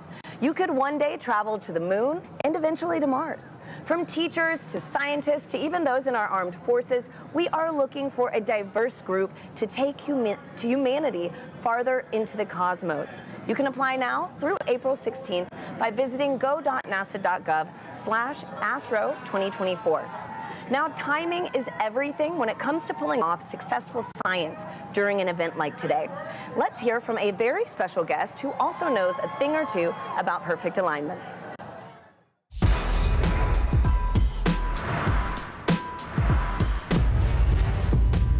Hi, I'm Paul DeYoung, shortstop for the Chicago White Sox. What does it take to do my job? You gotta know your physics. I specialize in predicting the path of fast-moving objects at a split-second pace. At my position, it's key to know exactly where and when two paths will cross. Just like NASA needs to know when the Earth, Moon, and Sun will align to predict a solar eclipse. Working it all out on the whiteboard is one thing. They're ready, folks. Solar eclipse delay at Volcano Stadium. But seeing it in action is a whole other ballgame. And on April 8th, you can see just what I mean as a total solar eclipse crosses the United States. NASA has mapped the detailed shape of the moon's surface, so we know exactly where the moon's shadow will fall.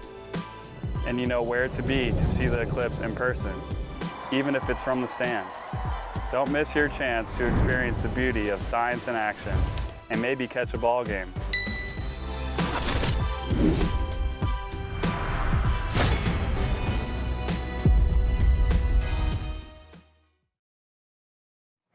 Can't see it.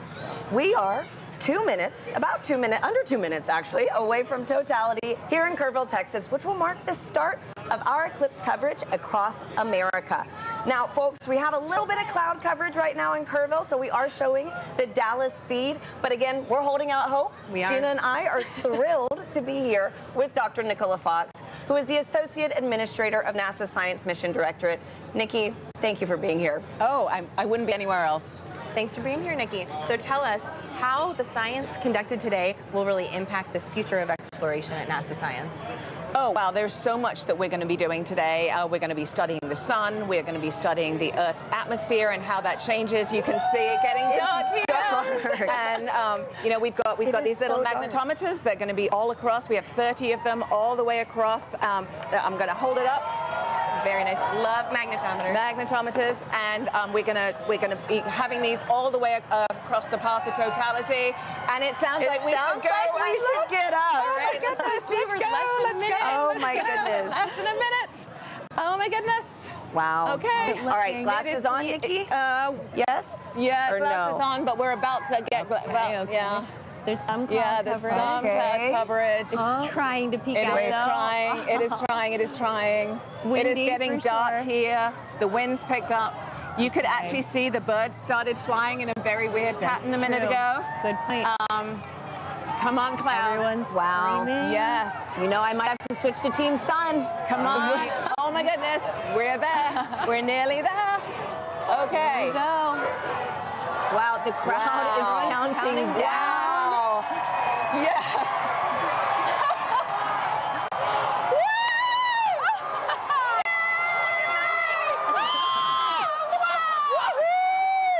Oh my gosh, it's beautiful. And the Coronal! Yes! Oh my goodness. That is amazing! Wow. I told you! No! Go away, clouds! Go away, clouds! They're Look gonna move. at that! Oh my goodness! I have been saying all day, look how dark! Look how dark it is around here. Yeah? It is just this white ring. White ring. Yeah. It's so dark. It is so dark. It is so You can see dark the planes here. and the sky You much can. better. Wow. You can. We have planes and helicopters and drones. The whole all crowd over the place is today. just Here we looking go. up. They're going to clear for us. Yes! Yes! Woo! Woo! Oh my Look God. at that! Just This is look amazing. at that. That is And we have incredible. about, what, 4 minutes Oh, yeah. to 4 just minutes bask. and 25 seconds. To be Yes. I mean, this really, Yes. again, reminds you that we are on this one planet, you know, Yes. in this larger system. And you have to be on this planet to see what we're seeing. You do. right That's now. why we are Team Sun, Earth, and Moon. Because you need the moon for an eclipse. You need the sun for an eclipse. And we're standing on the Earth to see it. Oh, man. So, all of Amazing. NASA science represented by a total solar eclipse. And something that, what, over 30 million of us today, at least in the path of totality. At least, yes. Able to witness this. 31 people living in the path of totality. So Doesn't imagine count how who many people travels. actually traveled here. Yes. Absolutely. Yes. This Wow. is getting me extra excited about all the science that we're doing. right? Yes. Yes. All right, those clouds are playing tricks on Those us clouds now. are being pretty mean. Yes. It was nice to get a taste, though. Wow. It's true. It Yes. is so dark. It is. We've got everybody It is looking so up. dark. I'm so happy that, you Yes. know, for folks that travel, Yes. able to see this take place. That's right. And so it's been such a great atmosphere here all day. Every time the sun comes out, everybody cheers. Cheering, Yeah. counting down. It has been incredible. And so, wow. That's true. Oh, Nikki, what's your favorite part about these? About an eclipse? Is this your first? No, this is my second one.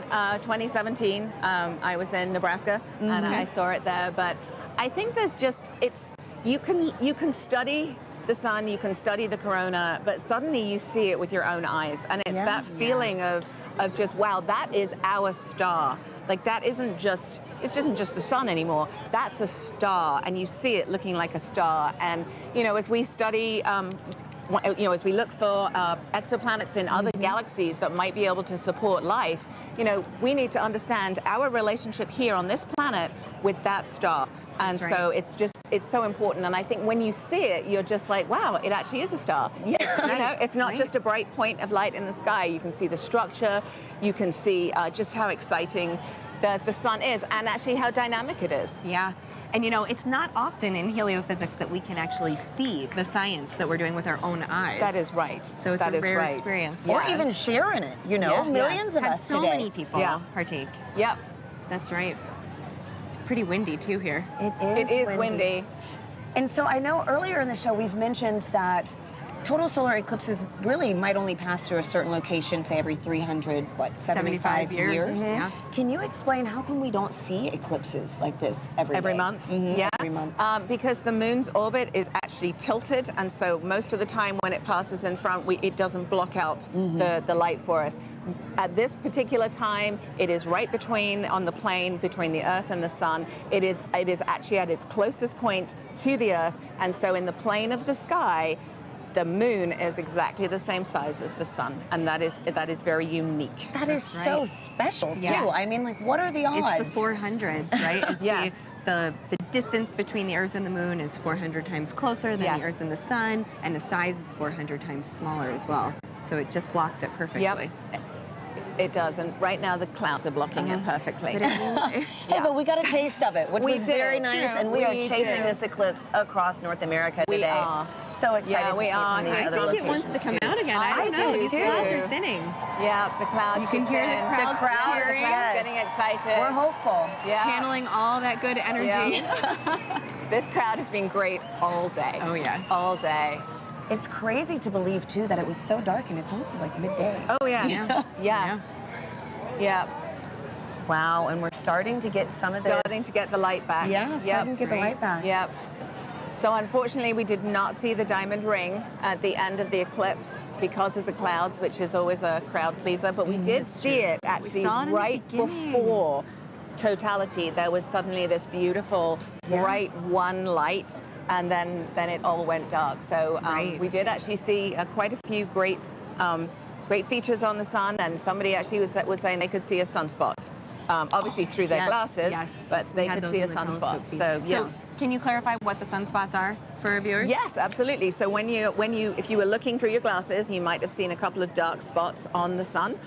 They are actually very intense places. There's very, very intense magnetic field there. They're very active, and that is what can cause space weather. So every now and again, those active regions can sort of explode and then send billions of tons of solar material towards our planet. Wow. Well, this was fantastic. Thank you so much, Thank Nikki. you, This was Nikki. incredible to experience this with you.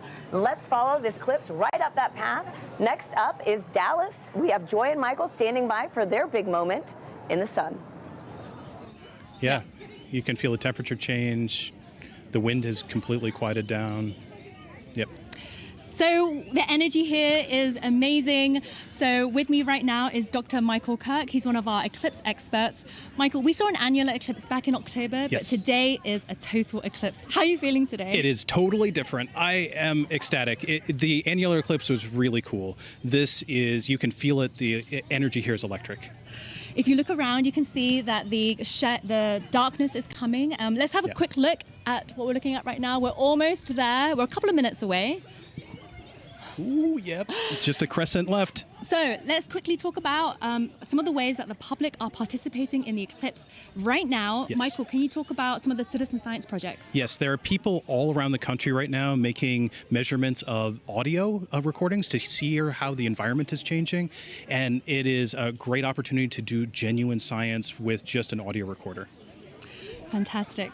So we are almost like, let's see, a few minutes away. So minute 30 out, I think, actually. Okay. So let's have a look at the eclipse. Michael, what should we expect to see moments before totality? Okay, so as we approach totality, you're going to see that crescent sun slowly drift away, and then you're going to see the Bailey's beads, where there are these bright points of light that are last bits of sunlight cascading through the moon valleys, and then right before totality, you'll see a diamond ring, that last single point of light, and then we'll be in totality. We just have a thumbnail of sun left. We are closing in on totality here. Wow, we see a slither of the sun left. Remember, you can only take your safety glasses off when the moon has completely covered the sun. And in Dallas, Texas, we are seconds away. Oh my goodness, I can feel my heart racing. You can hear the crowd getting excited. The birds are chirping and they seem like they're going into their nighttime routines. Wow. So we are a few seconds away. You can hear the crowds cheering. Here we go. Oh my goodness. This is absolutely ecstatic. The darkness is coming over Dallas. Here we are. Just a few seconds left. 10 seconds. Woo! Oh, I'm so excited.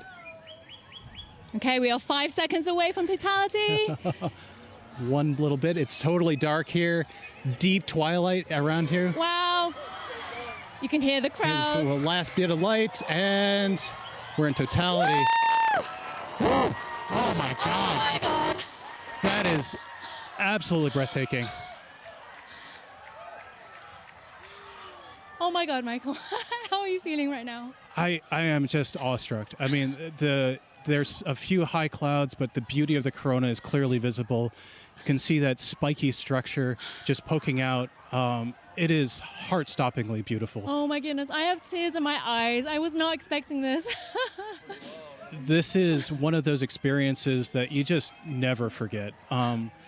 I feel so special to be right here, right now, experiencing it, and knowing that people literally across the nation are doing the same thing it's truly amazing. Wow, let's take a moment to take it all in. This is absolutely breathtaking. Wow.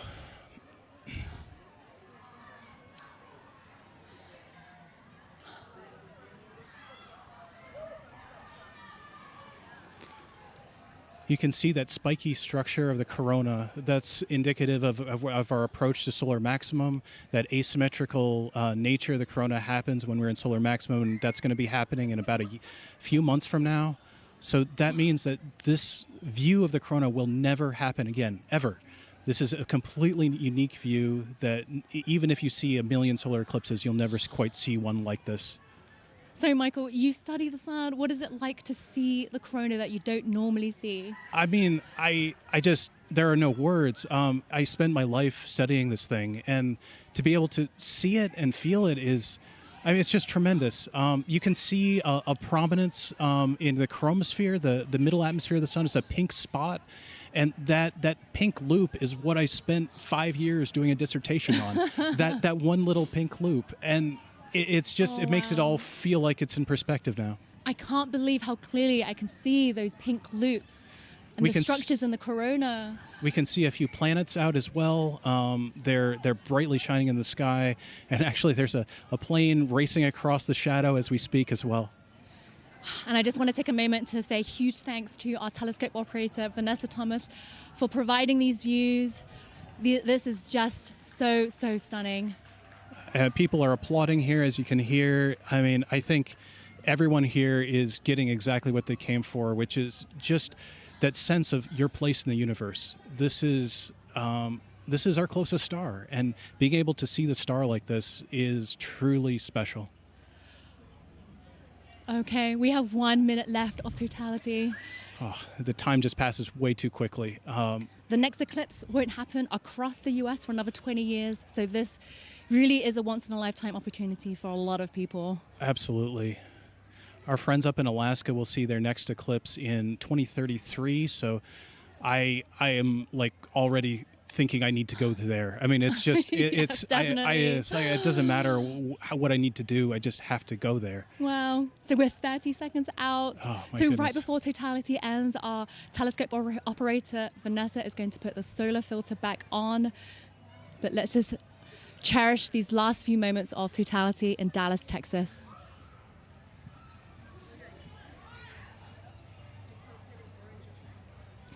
Michael, what will happen right before totality ends? So as totality is ending, we'll go through the process in reverse. You'll see maybe a diamond ring, a few Bailey's beads as the sun creeps out of totality. And then we're going to go back into a crescent sun again. Okay, and there's a diamond ring again. So it's time to put your glasses back on. And Sunglasses back. Sorry, eclipse glasses back on. And it's coming back again. Wow, the slither of the sun has come back. And you can see shadow bands on the ground right now. It looks like it's almost raining, or you can see those shadow bands racing across the ground as we come back out of totality. Wow. Whew. Oh my goodness, Michael, that was amazing. I was not expecting to feel so emotional. I still have tears in my eyes. It just grabs you. I mean, it is unlike anything else. It's as amazing as seeing anything in the natural universe. Like I said, there are no words. Michael, thank you so much for being with us in this very, very, very special moment. I feel honored to be here. We truly are in a special place in the entire universe right here, and I'm just so happy to share it with you. So now let's head back to James at NASA's Kennedy Space Center, who's with the Eclipse moon. He's tracking the shadow moving across the US. James, how are things looking on your end? Yeah, wow, Joy and Michael, really cool view there. It's insane to see just how dark it gets. It's literally like nighttime there. You can hear the birds chirping in that shot as well in the gardens. Absolutely beautiful. We got a bunch coming up in just a few moments here. Our next eclipse path target here for the NASA broadcast is in Russellville, Arkansas. They're going to have a long window too, 4 minutes and 12 seconds. They're expecting that totality kickoff at 1:50:05 to be exact. Again, you can continue to track this with our eclipse tool here. This is at go.nasa.gov/Eclipse Explorer. And you can see just how quickly it's moving. I'm playing this in real time. You can see that shadow. It's already moving very quickly to the northeast. And the fun isn't just for our friends on the path of totality, and there are a lot of people on that path of totality. About 31 million people reside somewhere on that path of totality. But there's a lot of people obviously outside of that path as well too. If I put on this overlay here for the percent coverage, a lot of folks, us included here in Florida, are experiencing that partial eclipse. As always, if you are in a partial eclipse, be sure to be wearing those eclipse glasses to protect your eyesight as you're viewing it. But you can see these bands here are greater than 75% view. So say you're watching up in, I don't know, Milwaukee here, for example. You've got a great view, almost 100% coverage. You're not quite at totality. 89.4%. Looks like you got good cloud cover there. 20% cloud cover. So hopefully you got a nice view up there as well, too. I've also put on this overlay here to show you just the amount of the duration of totality. You see a lot of our places are within this middle band right here that are getting more than 4 minutes. It may seem like a lot of time, but as you've seen, just how quickly that can go by. Michael sounds like he wrote his whole dissertation, a 5-year piece on those just few moments there. This just passes so quickly, and again, if you miss this, the next time you're going to have to wait for this in the U.S. is not going to be until 2045. So again, make sure you're previewing exactly when to expect that peak time of coverage wherever you are in our path of totality or even outside of that path of totality. So a lot coming up very soon. Again, our friends in Russellville look like they have great coverage there as well too. Only 9% cloud cover, so hopefully they're getting a really nice view. But let's check in with Jasmine up there to see. Hopefully you're looking good for there. How's it looking up in your way up in Russellville? I'm just looking this way. Everything is looking absolutely fabulous here in Russellville. We could not have asked for better weather. So we are back here in the downtown depot area, and joining us now is heliophysics expert Dr. Patrick Kane, all the way from DC. How are you feeling about your very first total solar eclipse? I'm incredibly excited.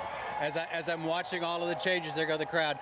As I'm watching all of the changes, I'm thinking back to the textbooks that I've read, and this is, so it was all academic before. This is no longer academic. Yeah, so the feeling is very different than what we might read in a textbook. Patrick, just explain, describe the atmosphere around us as it's changing.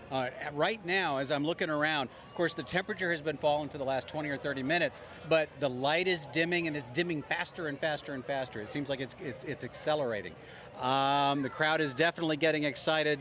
I'm looking around the ground to see if I see the shadow snakes. I don't, but this is just really exciting. It really is. Honestly, like you said, we're feeling that cooler weather. Yeah. The crowd behind us just erupted. We're also feeling them fall a little bit quieter too. Right. So we're going to take a beat of silence as we get into totality. I think we're less than about 15 seconds away. So we're going to also look over our shoulder with our solar eclipse glasses still on until we are in totality. Here we go.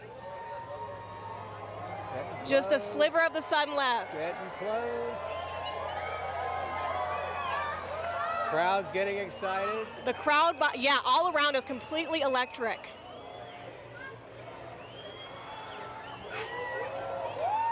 Going.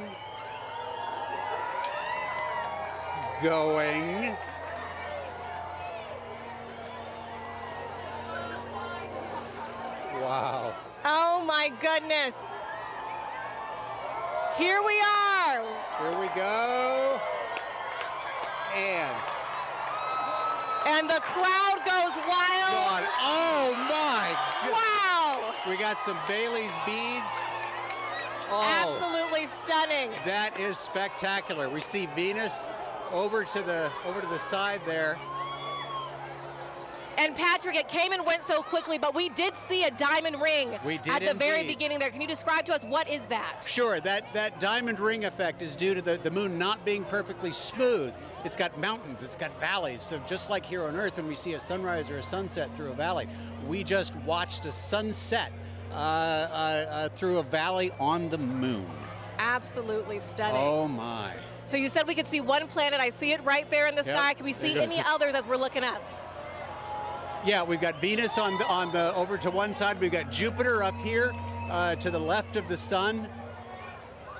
And there's the corona. Absolutely beautiful. That is spectacular. Now, you also said that this is happening during what we're calling a solar maximum. Now, Patrick, does that mean that the sun is stronger right now than normal? Not so much stronger, just more dynamic. It's changing a lot. During solar maximum, the magnetic field on the sun is more chaotic, it's more disorganized. So you see more random directions for the jets of gas leaving the sun. Right. That is spectacular. We could see a stream. All right, we are reaching that halfway mark already, 2 minutes into totality. There's even just a hint of a diamond ring down at the bottom. I can see it. Yeah, we're looking at a diamond ring from Arkansas, the Diamond State. Now, Patrick, of course, as we've been talking about it, this is part of what we are calling the heliophysics big year. You are a heliophysics extraordinaire all the way from Washington, D.C. So what does that mean? Okay, so the heliophysics big year started out in October of last year with the annular eclipse.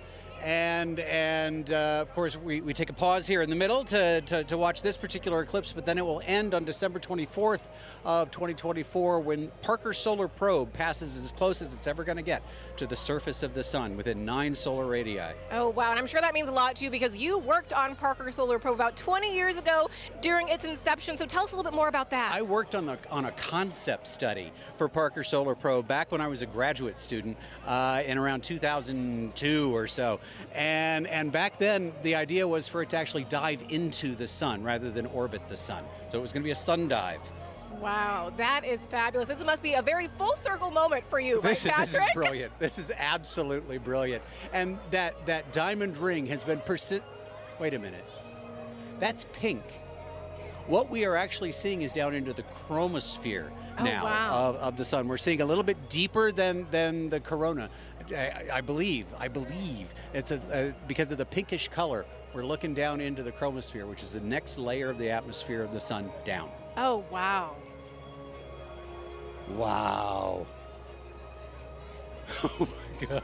This is like nothing we have ever seen here in Arkansas and like nothing we will see for the next 2 decades, right, Patrick? That's right. It's going to be 21 years before we see it again here. 2045. All right, so as we are starting to exit totality, of course, we're going to be very careful with our eyes if needed. We're going to put those solar glasses back on, of course. And the crowd just erupting, falling quiet again as they watch this magnificent moment take place. I am actually seeing bats flitting through the air. Oh, wow. Well, we will be very careful then. Well, yeah. And why is that, Patrick? Again, those nocturnal animals are coming out, right? As far as they're concerned, it's nighttime. It's time to feed. So they're coming out to feed on all the mosquitoes we've been swatting. Okay, got it. We'll be very careful for all those nocturnal critters around us right now. All right. We are getting closer. Get ready to put those glasses back on. All right. We're putting those glasses back on. The crowd is, wow, a second diamond ring seen from right here in Arkansas, the Diamond State. Absolutely stunning. Outstanding. Beautiful. Patrick, we're going to turn around now and just one question I really do have to ask you before we let you go is, are you Team Sun, Moon, or Earth? I am Team Sun. Team Sun all day long. Fantastic. I figured from a heliophysics expert like you. We want to thank the city of Russellville for hosting us, Arkansas Tech University, and our telescope feed operator, Joe Mattis. Thank you so much. Now, let's get back to James Traley over at Kennedy Space Center. James, back to you. Yeah, thanks so much, Jasmine. What have you guys had there? So you were just right here in Russellville. You can see that shadow has now officially moved off and is on our way to our next target, which is up here in Carbondale. Carbondale is one of those very lucky cities because back in 2017, they were right at that intersection point of the 2017 eclipse across America. They're there again this year, but the difference is they're going to have a much longer slot. In 2017, they only had 2 minutes, 40 seconds, and that's not as much as they're going to have this year, which is 4 minutes and 10 seconds in the totally eclipsed sun. A really great viewing window for them to really take in this big moment. Very exciting to be able to track that for them as well. And also some details about this tool here as well. If I click onto their eclipse time here of 1:59:15 local time, you notice this little icon comes up here. This is actually simulated based off real data from the Parker Solar Probe of what we expect the corona around the sun to look like. And as you just heard, the sun's a lot more active this time around. It's kind of like a wild hairball, if you will. Lots of different streamers and things streaking off the sun. So you've been seeing already in our coverage some really cool activity around that sun's corona. If you're really lucky and the timing is just right, you might get a coronal mass ejection streaking off the sun. Hoping that someone on our path gets to see that today. If you do, be sure to send us the photos. We'd love to see that as well. One other cool feature about this tool too is you can see the actual path that the moon is going to be taking across the sun. And all of this plays in real time if you time it up well. And so you can actually see, if I go to our live moment here, this is actually playing as what we're expecting in real time, the movement of the moon across the sun. Carbondale just had a little crescent there, and you can see that shadow is really closing in on them very quickly. Let me turn off the 2017 path and zoom in a bit here.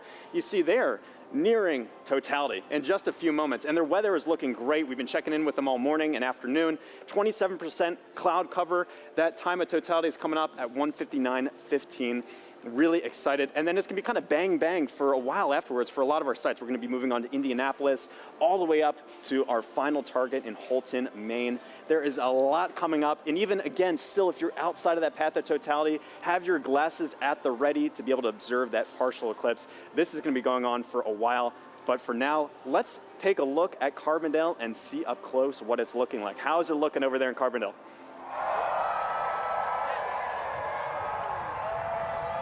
Couple more minutes.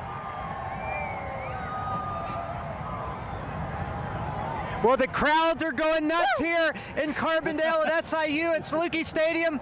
Bob Baer is with us, and Bob, it's amazing. I'm afraid to look up. I know it's not quite ready yet, but tell us, what do you expect here for the eclipse today? Good weather. It's good weather right now. We have high clouds, so totality is going to look just a little bit fuzzy to us, a little bit hazy, but we are moments away from seeing the diamond ring here. This is awesome.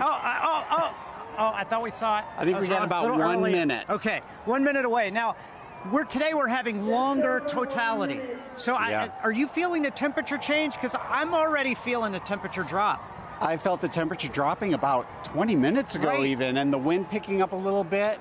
And I think, yeah, we got 4 minutes and 9 seconds here, so it'll continue to get cooler.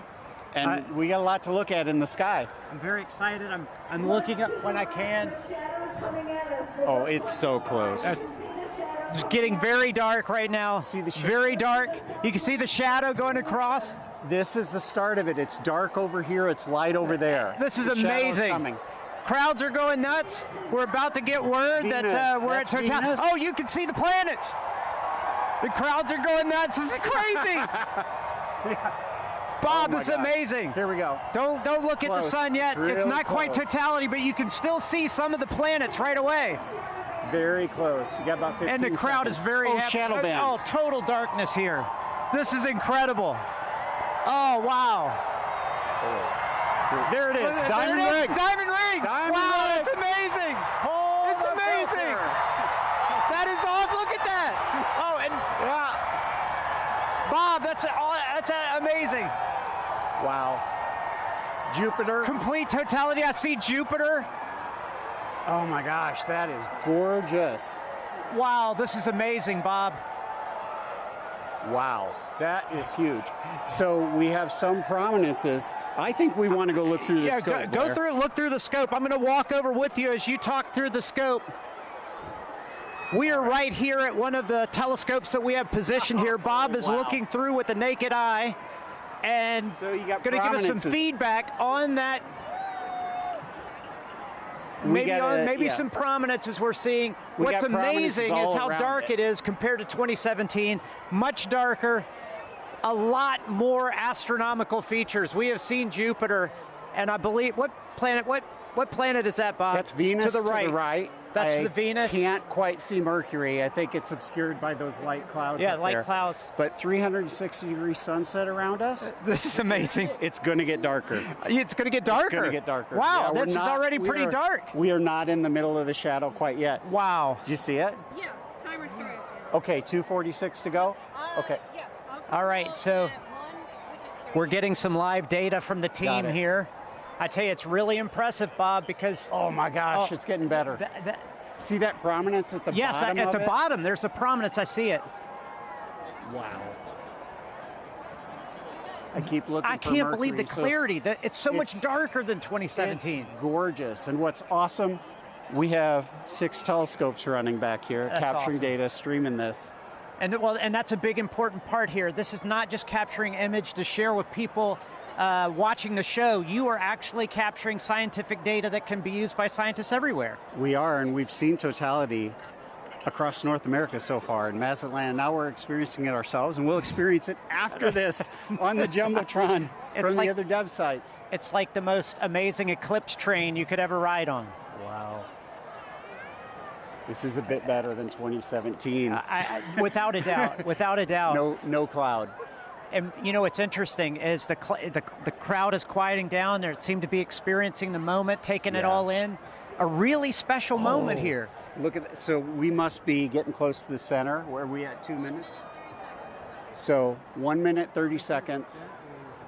The corona's looking brighter because our eyes are adjusting now. I mean, that is amazing, Bob.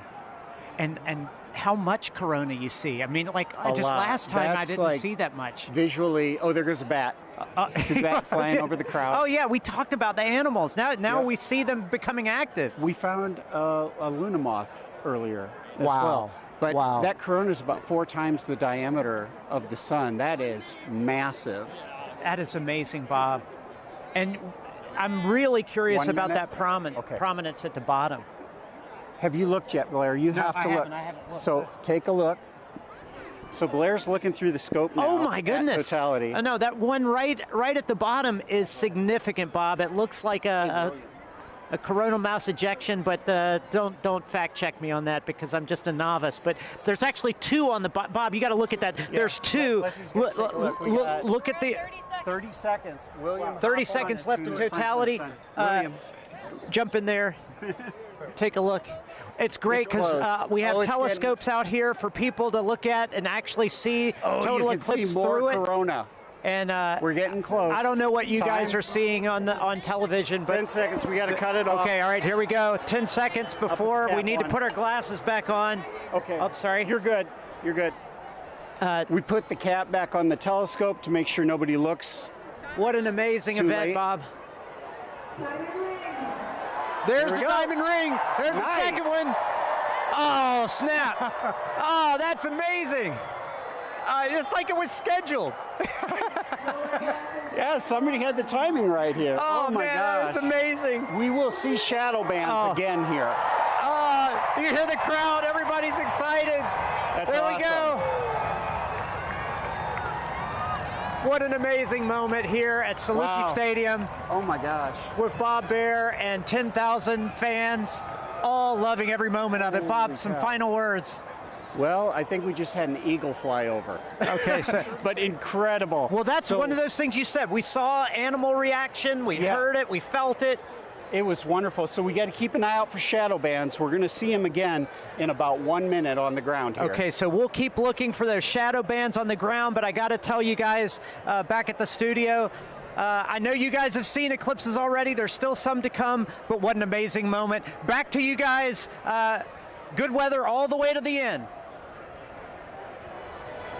Thank you, Blair. We are in Indianapolis. We are almost at totality. With me, I have Nikki Rail, the Associate Director for Flight Programs for the Heliophysics Division, and Denise Hill, NASA's Outreach and Communications Lead for the NASA Heliophysics Division. You guys, let's get our glasses on. And you can hear the crowds start to roar as everyone gets on their glasses. We are so, so close. Ladies, what are we seeing right now? I mean, just the ambiance of this moment. It is beautiful. We're just seeing a really small crescent, but the light all around us, it's so dusky and just odd. It is. I'm feeling a temperature drop already, which I can't believe. It's feeling cooler. The crowd is starting to go wild. Yeah. We're still seeing the Here crescent. we go. Here we go. Getting all close. right.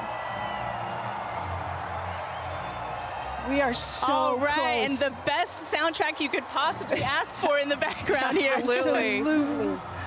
Oh, we're so close. Okay, just a little bit left, and you can really hear the crowd taking here we over. go. They starting to go cannot be wild. more Here we excited. go. Yeah, here we go. There we go. We're so close. Here we go. Almost. Almost. We are so, so close. And we... Oh my gosh, there's that bright diamond ring. All right. Oh, wow, look at that. I can see the...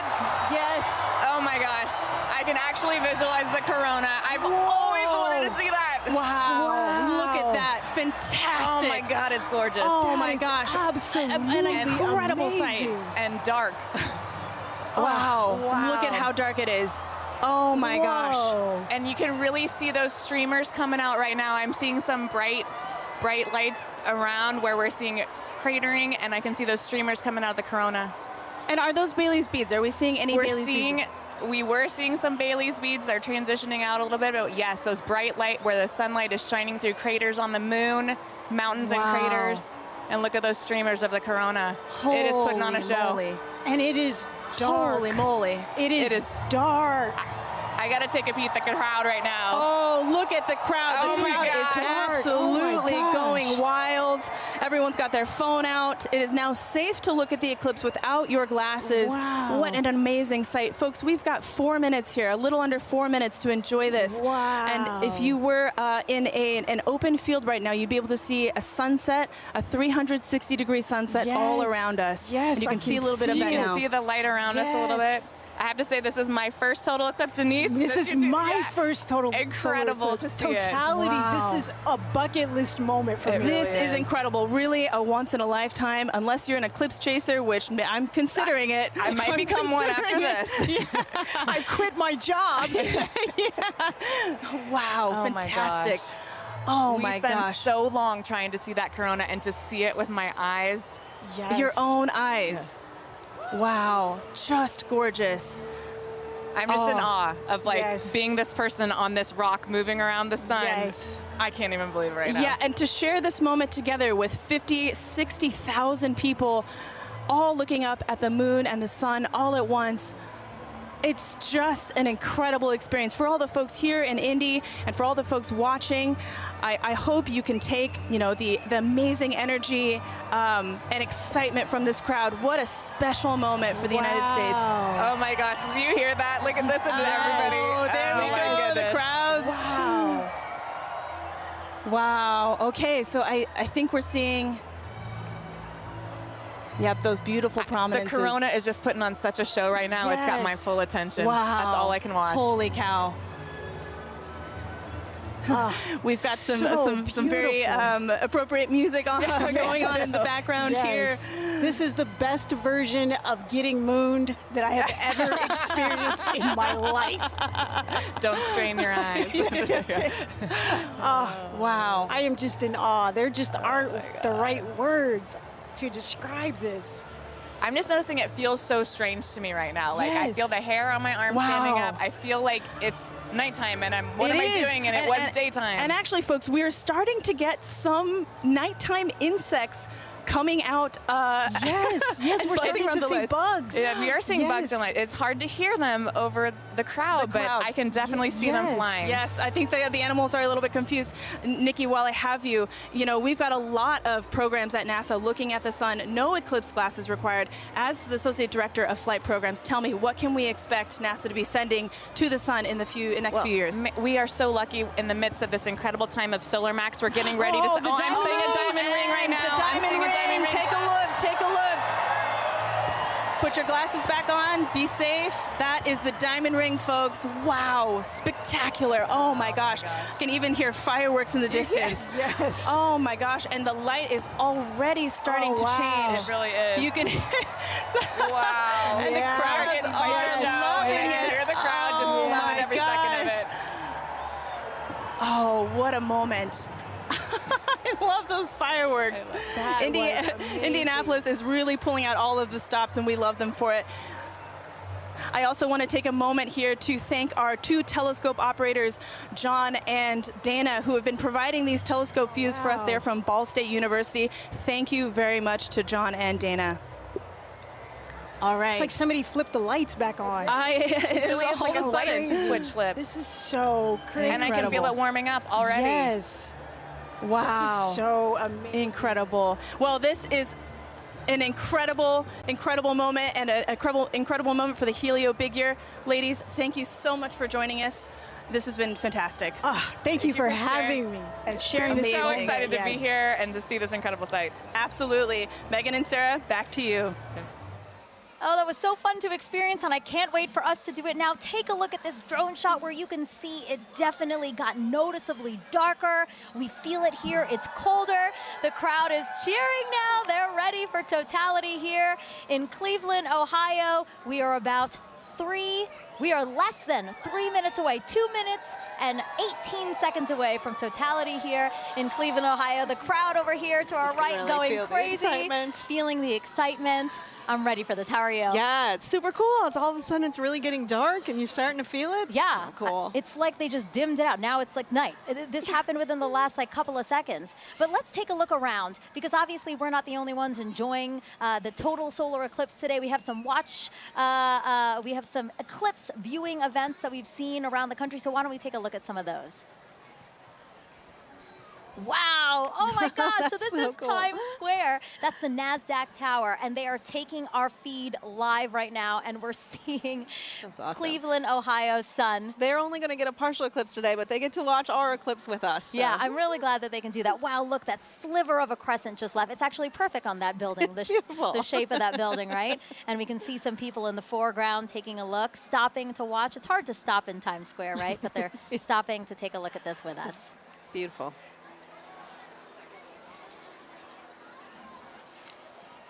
Oh, awesome. So this is just next to us. This is Progressive Field here in Cleveland, Ohio. So the Guardians have their opening day today, and the first pitch is like after 5 o'clock. But as you can see, they've opened up the stadium, and people are in there to enjoy the big crowd eclipse. in there to watch that. That's great. Yeah, you can, oh my gosh, Oh it just got darker here. Yes. Oh my gosh, that's so interesting. And then Mentor Civic Amphitheater, again, the field starting to fill, and everybody looking up at the sky for their opportunity to see today's solar eclipse. This is us back here in Cleveland. Everybody looking up at the sky. We have 30 seconds until totality here in Cleveland, Ohio. Oh my God, I have goosebumps everywhere. Everybody's starting to cheer. I might cry, I kind of feel like crying. This is so cool to see. It's getting so dark so fast. Wow, it's like night just descended on us. And look at the crescent slowly disappearing. Crowds cheering here. Cell phones up, cameras up. 5, 4, 3, 2, 1, and totality. Totality, everyone.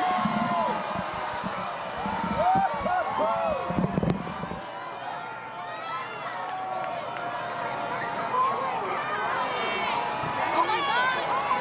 Oh wow. Oh my God. I was so nervous there. I know, I wasn't sure because we had some high clouds, but oh my goodness, you can see that corona extending out. Oh wow. Yeah, the clouds were really bothering me and really scaring me. It did get very cloudy here in the last hour and a half, but we have a great view here in Cleveland, Ohio. Yes. Wow, look at the corona. You can hear the crowd. Wow, everybody's got their phones out. Oh my gosh. You know, I saw pictures of what the shape of the corona might look like from our NASA scientists, and it looks exactly like they predicted. Oh my gosh. Oh, and you can see Jupiter and Venus. Oh yeah, look at that. So Jupiter's to the upper left of the eclipse that we're watching, and just to the right of it is Venus. Yes. Oh, and I see some of those pink protuberances we've been talking about all day. Wow. Beautiful.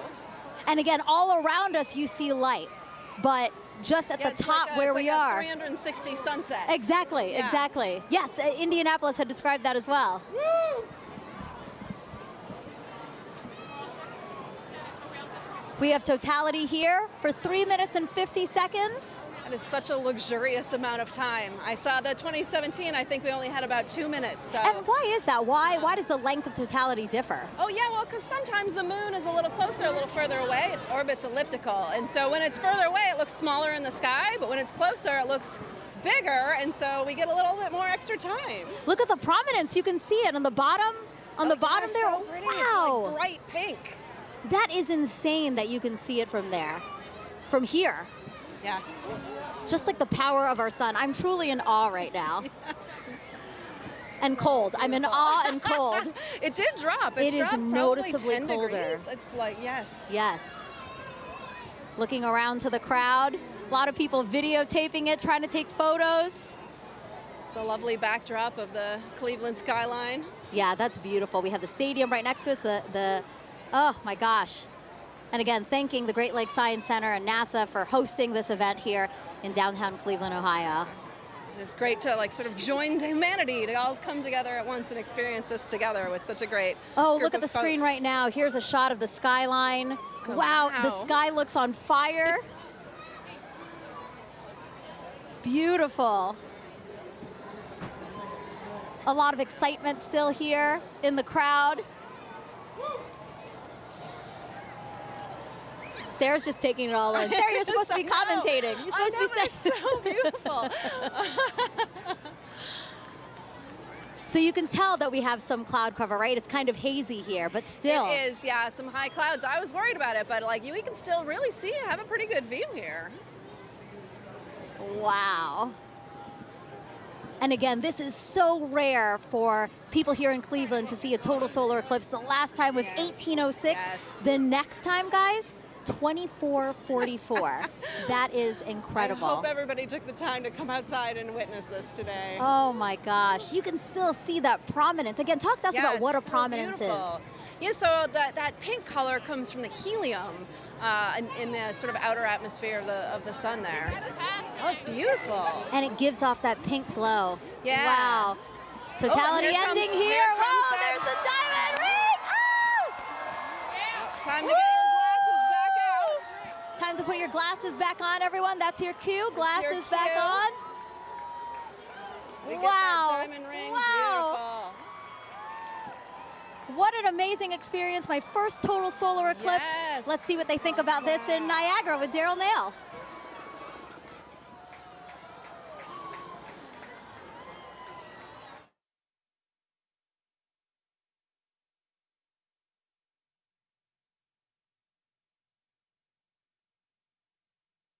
Over the entire area. You can hear the crowd erupting at various moments when the eclipse has been seen, but we are under pretty cloudy conditions, and David Sheeny is with us. He's a program executive with the Heliophysics Division.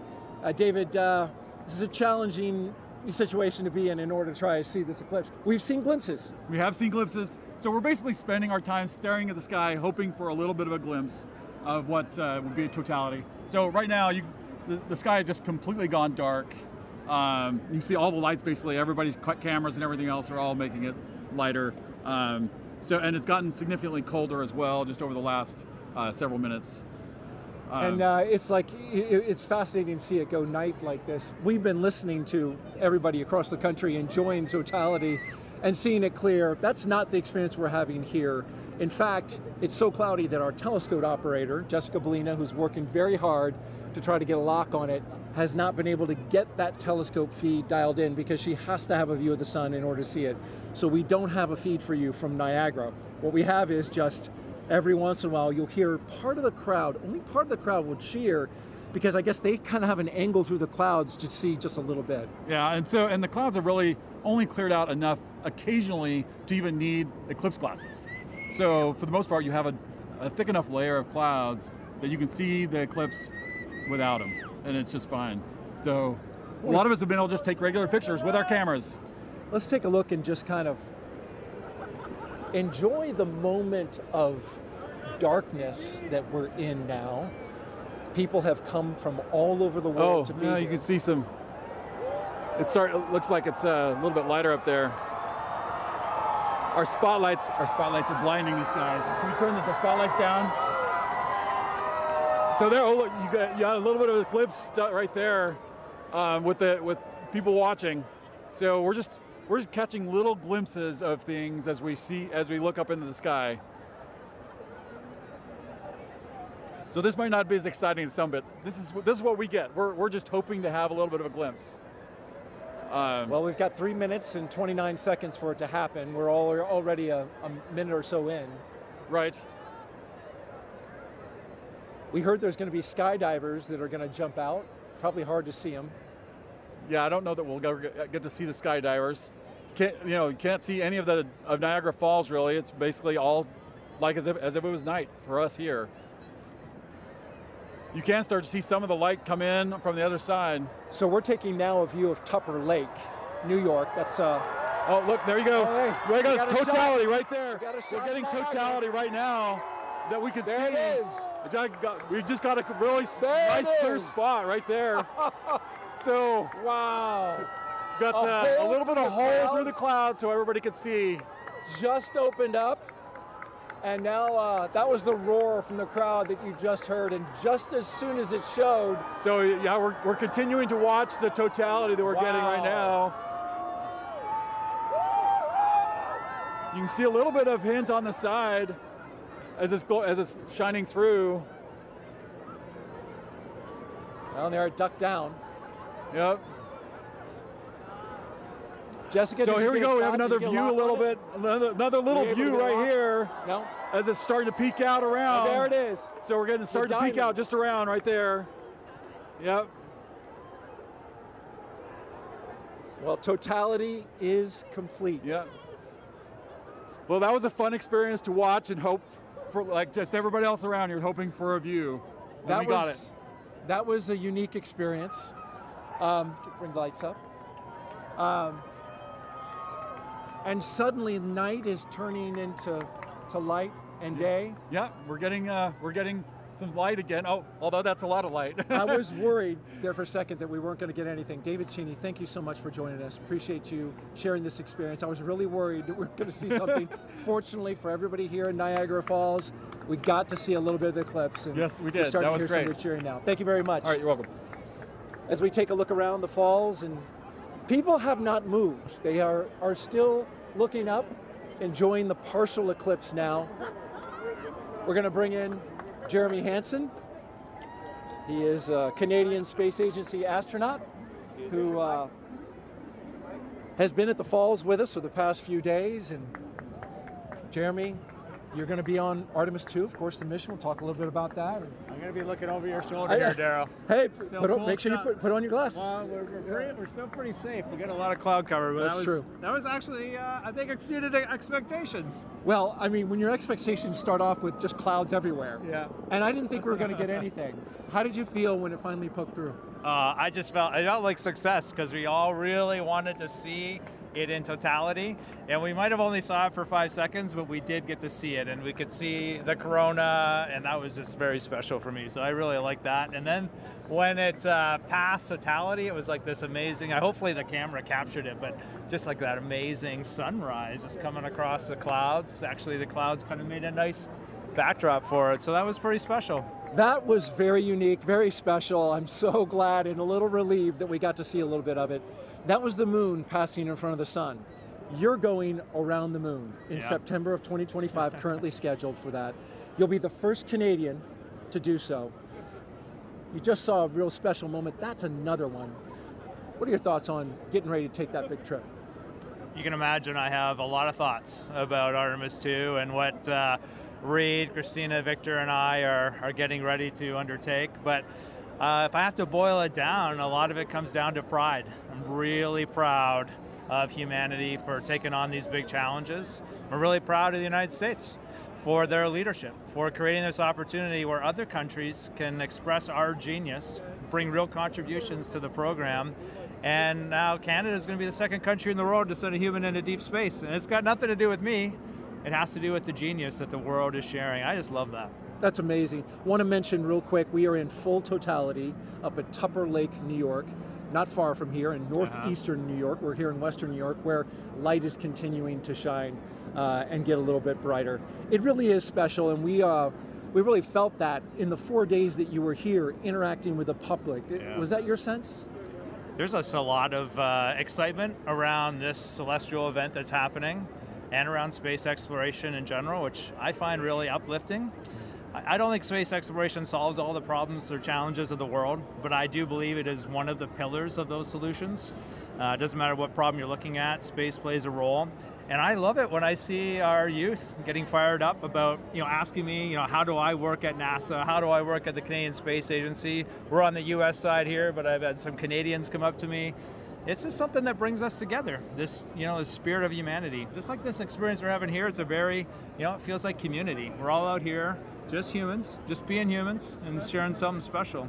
And sharing it together was really neat, that communal part that you talk about. Like, I felt a little bit of a bond with everybody here now. Yeah. You as well. Appreciated seeing you and having dinner the past few nights. Just happened to work out coincidentally. Yeah. Really enjoyed the time. Great words today, and we will all be rooting you on for your mission coming up in September of next year. So good luck. Be safe. We'll be rooting you and your crew on. Thank you, Jeremy. Yeah, no, we'll take it. I appreciate that. And I don't know if you saw it when you're on camera because you were busy, but the birds, they just went nuts in totality. Did you see that? No, I didn't see it. They're all up here. They came out of the woodwork. I mean, there's been birds all day, but it was sort of like birds filling the sky. I thought that was really neat to see. Anyway, thanks for having me today. It's a pleasure to be here. Thank you for, fill that out in your Citizen Science Journal. Make sure you put that in there because we're doing that. All right, thank you, Jeremy. And I just want to say thank you also to New York State Parks, Niagara Falls specifically. We couldn't have done this without you. So thank you very much. Definitely. We're going to throw it now to Kennedy Space Center where James Traley is tracking totality at Tupper Lake. James? That's right, Daryl. Yeah, we are still in totality in Tupper Lake. We are nearing the end of our eclipse across North America. You can see our last target of the day, Holton, Maine, is all the way up here, almost off your screen. This speed of the eclipse shadow is moving so quickly across. The ground speed is about 2,000 miles per hour, so that is a fast clip. If you're in the path of totality, really take full advantage of those few fleeting moments to observe this moment. If you're not in that path of totality, or if you missed it, hopefully you didn't miss it because we've been tracking it all day here showing you. If you did miss it, I'm going to zoom way out here and show you what to keep an eye out for in the future. So this is going to be the eclipse path in 2045. We're going to come through parts of Montana into North Dakota in 2044. 2045 is the next big eclipse across America. That's actually going to come, oops, I didn't draw here, there we go. That's going to come all the way from California into parts of Florida there. That is in 2045, so a long time to wait. So really take full advantage of those fleeting moments to be able to observe this moment. I'm going to click on Burlington here, who are also in that path of totality, experiencing that right now too. So just an incredible moment to really see all of this. And Tupper Lake, again, they're still, I think, experiencing that last fleeting moment there. That is just moving off. You can see that is officially now moved off Tupper Lake. Really a fantastic shot. They have that now, that diamond ring effect, that really beautiful shot there. This is, again, such a quick moment, and this doesn't happen very often. It's really a once-in-a-lifetime moment, so take full advantage of this. You can see just how close we are now to Holton, Maine, who are our last stop of the day on our NASA coverage here. This is then going to continue on into parts of Canada and beyond. Holton, Maine, they had some snow the past couple days. It seems to have cleared up quite a bit more for them. Really hoping that that holds out for them. They are expecting a duration of 3 minutes and 20 seconds to be able to observe that totality at 3:32:05 local time. Really excited to see that view. You see that shadow creeping so quickly up to them up there. So let's check in with Angelique, who is up there in Holton, Maine. Hopefully it's beautiful weather for you. How's it looking up there, Angelique? James, it is looking awesome up here. We are just a few minutes away from totality. You can hear people announcing it in the back, and people are getting excited, as am I. And here to share in all of that excitement with us is actually Dr. Eric Smith, the program scientist for the James Webb Space Telescope. Eric, it's so great to have you here. Oh, it's great to be here, Angelique. This is really exciting. Eric, is this your first eclipse? This is the first totality I'm going to see, so I am super psyched, and I am delighted to be here in Maine to experience it. Yes, and so we've actually been kind of watching as it slowly gets closer and closer, right? And what are we? We're starting to feel it getting kind of cooler. We're seeing the shadows change. Yeah, we're seeing the light is definitely different from when the sun sets and the shadows get a little diffuse. Here they're still sharp, but the light is diminishing. Your brain tells it something different is happening. Something is definitely up. So speaking of up, that's where the James Webb Space Telescope is. Sure. And what's interesting about the telescope is that it actually can't look directly at the sun, just like we can't. Yeah. Can you tell me a little bit more about why that is? Sure. We designed Webb to look for very faint things in the distant universe, so it's very sensitive for very faint things. Of course, the sun is very bright, and so we had to make sure that it could never look at the sun. We use solar power to power the spacecraft, but the telescope can't look at the sun. That makes a lot of sense. Now, as it's starting to get a little bit closer to all of the cool phenomenon, the Bailey's beads, the diamond, let's go ahead and put on our glasses. All right. So that we can look up and continue chatting. Wow. Oh, just a little tiny just a little bit left. That is incredible. Wow. So, Eric, I have a couple more questions for you. Another thing that I was wondering about is how we can use actually eclipses to study exoplanets, which are planets outside of our solar system, using, I think, the transit method. Is that what that's called? Yeah. Right now, during an eclipse, the moon Sorry, you can hear everybody getting excited. We're getting very close to totality here. The moon is transiting in front of the sun just the way planets that orbit around other stars transit in front of the star. So Webb can look at those exoplanets and use the transit just like we're staring up at the moon transiting the sun. Gotcha. And so a transit is, like you said, literally just when something crosses in front of something else. That's right, transit. yeah. Okay, very cool. So throughout the broadcast, we've actually been able to see the eclipse through different telescope feeds. Can you tell me a little bit about what the difference is between, actually, we're going to go ahead. Oh, here we go. We're getting really close. Oh my gosh, it looks like just a few more seconds until we are in complete totality. Oh my gosh. Oh. 5, 4, 3, here we 2, go. 1. You can hear everybody cheering. This is incredible. So let's go ahead and take off our glasses. We are in totality now. Oh, you can see the coronal spikes. My Amazing. That is beautiful. Incredible. You can see a planet in the sky that you couldn't see before. Oh, wow. And I think, is that one of the, oh gosh, the there's some drone. There's a drone up there in the sky, too. Oh, my goodness. Oh, wow. It's incredible. The rays that you can kind of just see coming off of the corona. Yes, yeah. Stunningly beautiful. Yeah, that's got to be one of the most amazing things I've ever seen. And you can see the gradation in the sky color down to the horizon, Oh, too. my goodness. Yeah. I am seeing a bit of that 360-degree sunset. Yes, yeah. That is really cool. It's amazing. Even though we're in the total shadow here, there's still the corona is still pretty bright. It is incredibly bright. You could read by the light of the corona. I think I would have some trouble reading, but I probably could. I could technically read something. So Eric. Oh, and actually we have the International Space Station flying over right now, so they are actually seeing not one but two views of the eclipse. They're able to see not just the moon passing in front of the sun, but they're also able to see the shadow of the moon passing over Earth, which is absolutely incredible. I mean, I can hardly imagine a view being better than the one we have right now, but if there is one, it's probably on the space station. It's from the space station for sure. Wow, so yes, they're able to take some pictures of that, and that is just incredible. Just incredible. One of the things they told people to do if you're far away was to hear how nature changed, and it was interesting here. We're of course surrounded by a lot of people, just to hear their reaction when we went into totality. It's true, the humans in nature have not gotten quieter, but louder, I would say. But I mean, you can definitely hear the loudness has a different kind of character to it. There's almost like a, I mean, I don't know if wonder has a sound, but I think this might be it. Yeah. Hushed awe. Yes, hushed awe. That's wonderful. And I can see just one little red, I guess like protrusion coming down little there. red spots almost. I noticed those too. That's cool. Now there are two. Yeah. Wow. That is just so cool. Yeah, I like the 360 sunset. It's a little hard to see behind us, but it's... oh, we've got at least one or two drones. Yes, our robot overlords. Of course. And so, Eric, I know that, I mean, clearly with the drones, people are starting to get involved in the eclipse, and I know that there are lots of ways that people can actually get involved. One of those ways is with citizen science. Right. Do you mind talking about some of those opportunities, how people can actually... Sure. We had citizen science programs where people could use their cell phones to take pictures during the eclipse.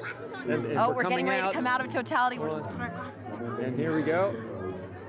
Put those oh, there it is. Oh, it's peeking out. Oh. Everybody is cheering. We have just made it to the end of totality. We're starting to see the sun just peeking back out again. Now just look at the ground, how much brighter it's gotten. It is already so much brighter. That is so wild. That was probably one of the most amazing, but also fastest 3 minutes of my life. Yeah. I wish I could do it all again. Yeah. All right, well, that was incredible. Incredible to get to experience that here in Holton. Thanks so much to the city of Holton, and also thank you so much, Dr. Smith, for coming out and hanging out with us and experiencing this wonderful event. Oh, it was my pleasure, and congratulations to the city of Holton here for doing such an amazing job covering the eclipse. It was amazing how well orchestrated it was. Above and beyond. Yeah. And I want to say, of course, a special thank you to photographer Dave Bowman, who has been giving us these incredible images from the telescope feed. And we're going to enjoy as the rest of the eclipse kind of ends here, going back in the direction that it came. And with that, we're going to send it back over to you, Megan.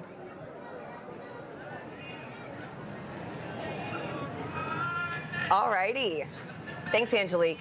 So, Gina, I mean, what do you think? Like, we literally have just watched the eclipse travel, what, about 2,600 miles? It's going across Mexico to Maine. Yes. In like, what, about 88 minutes? That's right. It's so like fast. that 1,900 miles per hour that the shadow's traveling. I mean, did you have a favorite location?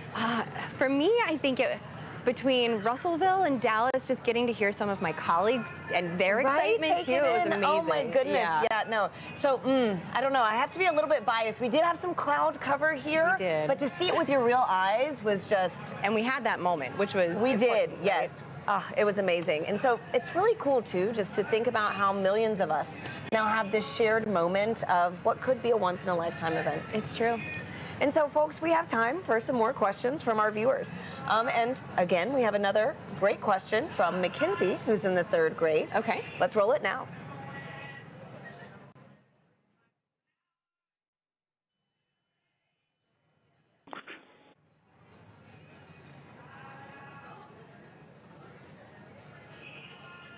Hi, my name is Mackenzie. I am in 3rd grade. My question is, what is the difference between a lunar eclipse and a solar eclipse? Thank you for that question, Mackenzie. Okay, let's talk about the difference between the eclipses. Now, the solar eclipse that we had today is when the moon crosses between the Earth and the sun.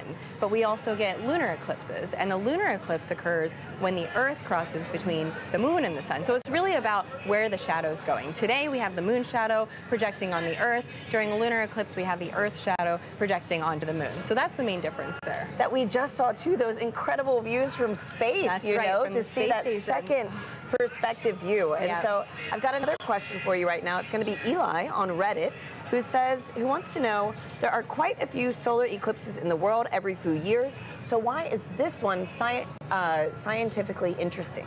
Okay, so yeah, we do get solar eclipses and lunar eclipses maybe 2 to 3 times a year. However, the total eclipse that happens today, total eclipses are about every 1.5 years. And that is a rare opportunity for us to look at the corona, study the corona in a way that we can't do during the other types of solar eclipses that we have. So and during the solar maximum. Exactly, during the solar maximum. So for this one particular, you know, we were talking about the solar activity that we were seeing on the limbs during the totality.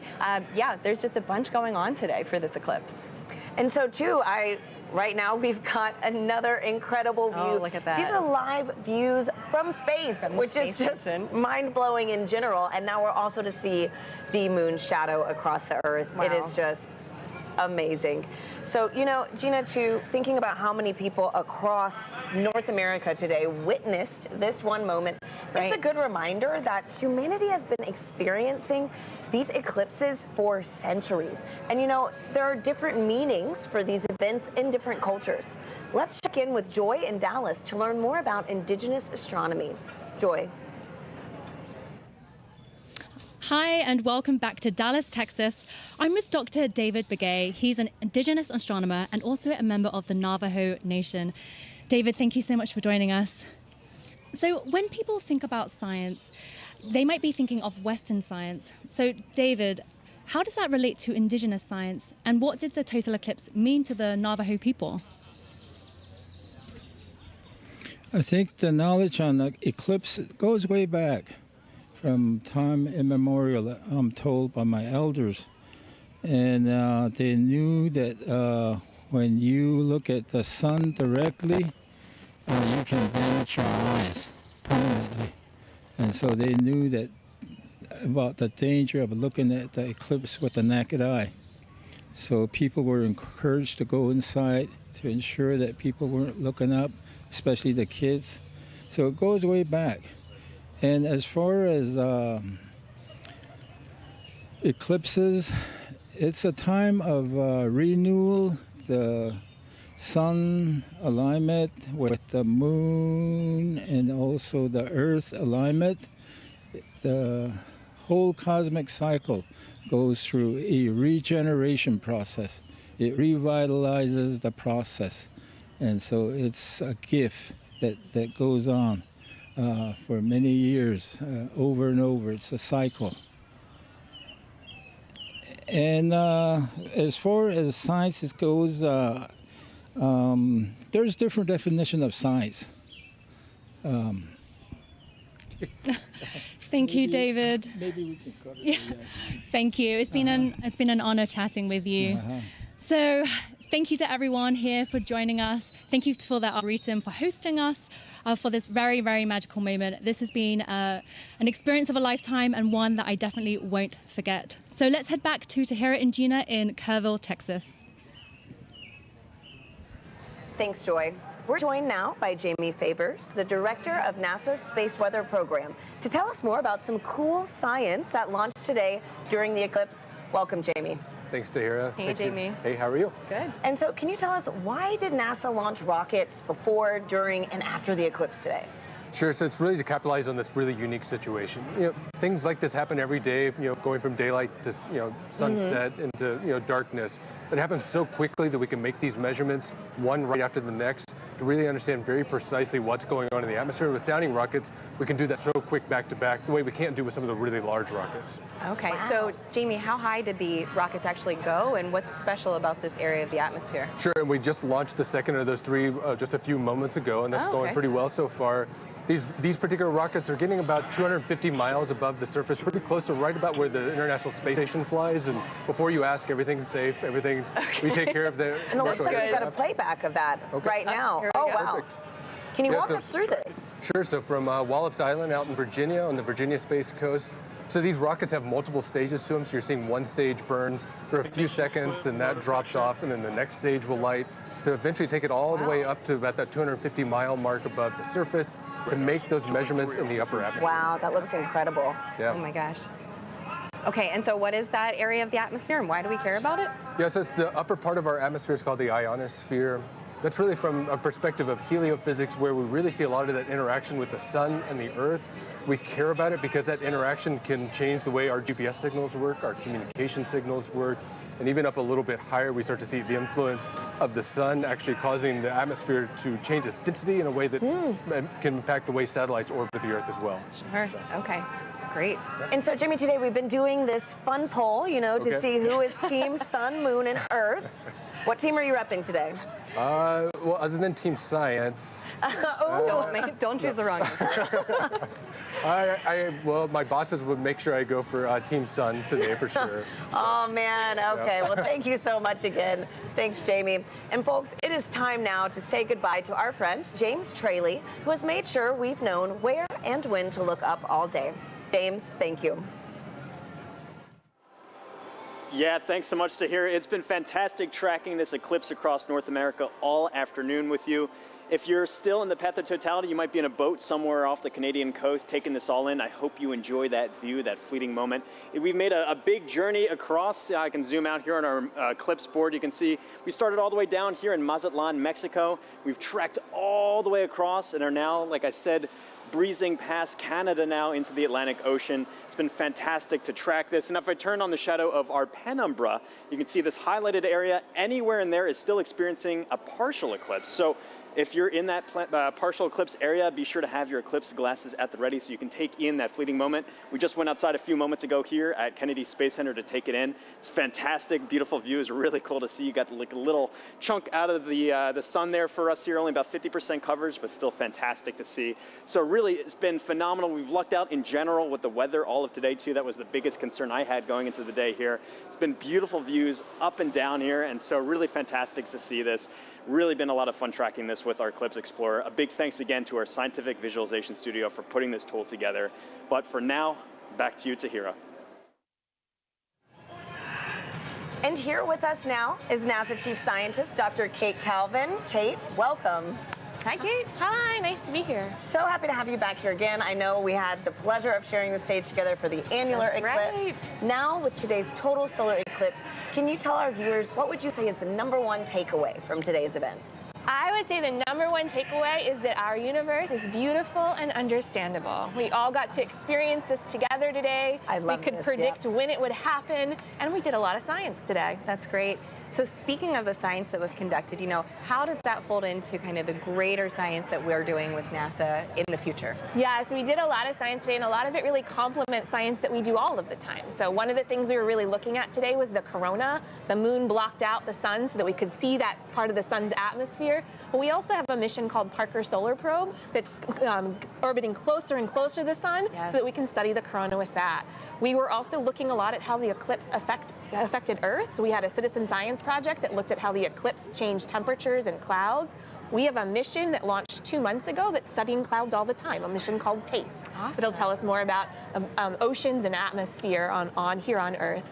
And one of the other things we do is we develop instruments called a coronagraph. So the moon blocked out the sun today so that we could see that corona, but we can make an instrument that does that. And so we have an upcoming mission called Nancy Grace Roman that's going to block out the light of other stars so we can see what's flying around them. Amazing. So much going on for the sun at NASA, honestly. Right. And I understand that the Heliophysics Division has a big sun celebration going on right now, the Heliophysics Big Year. Kate, could you tell us how we could get involved in this and really just celebrate our star? Yeah, this total solar eclipse was just one event in a series of this Heliophysics Big Year, working towards Parker Solar Probe's closest approach to the sun. And we have a lot of activities where you can engage in our science and learn more about the sun. And if you want to know more, you can find us on social media at NASA Sun.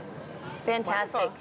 Thank you so much, Kate, for being here with us. It was really special to share this moment with you. Thanks, Kate. It's nice to be here. And Gina, this has been an honor. I mean, my goodness, to have the annular eclipse with you, then to share this total solar eclipse with you. I know. Thank you so much. And do you have any final thoughts?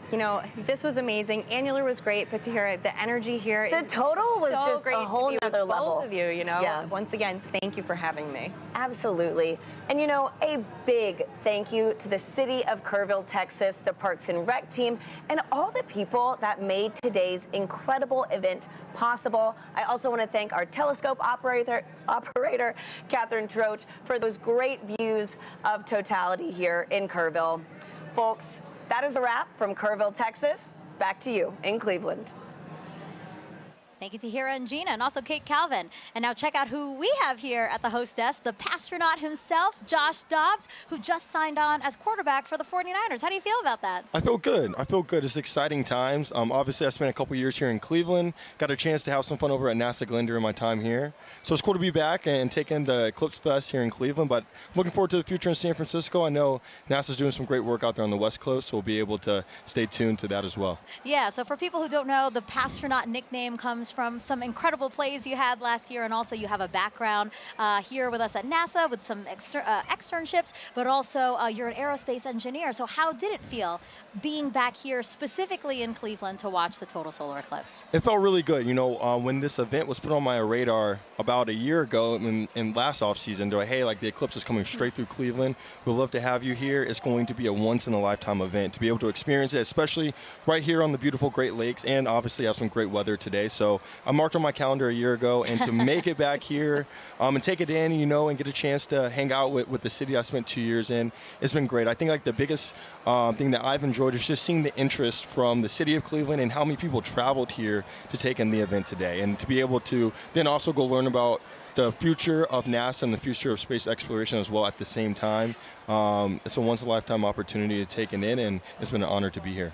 So, Josh, NASA is really committed to inspiring the next generation through discovery. Do you think maybe we created a few new future scientists and engineers here today? I think so.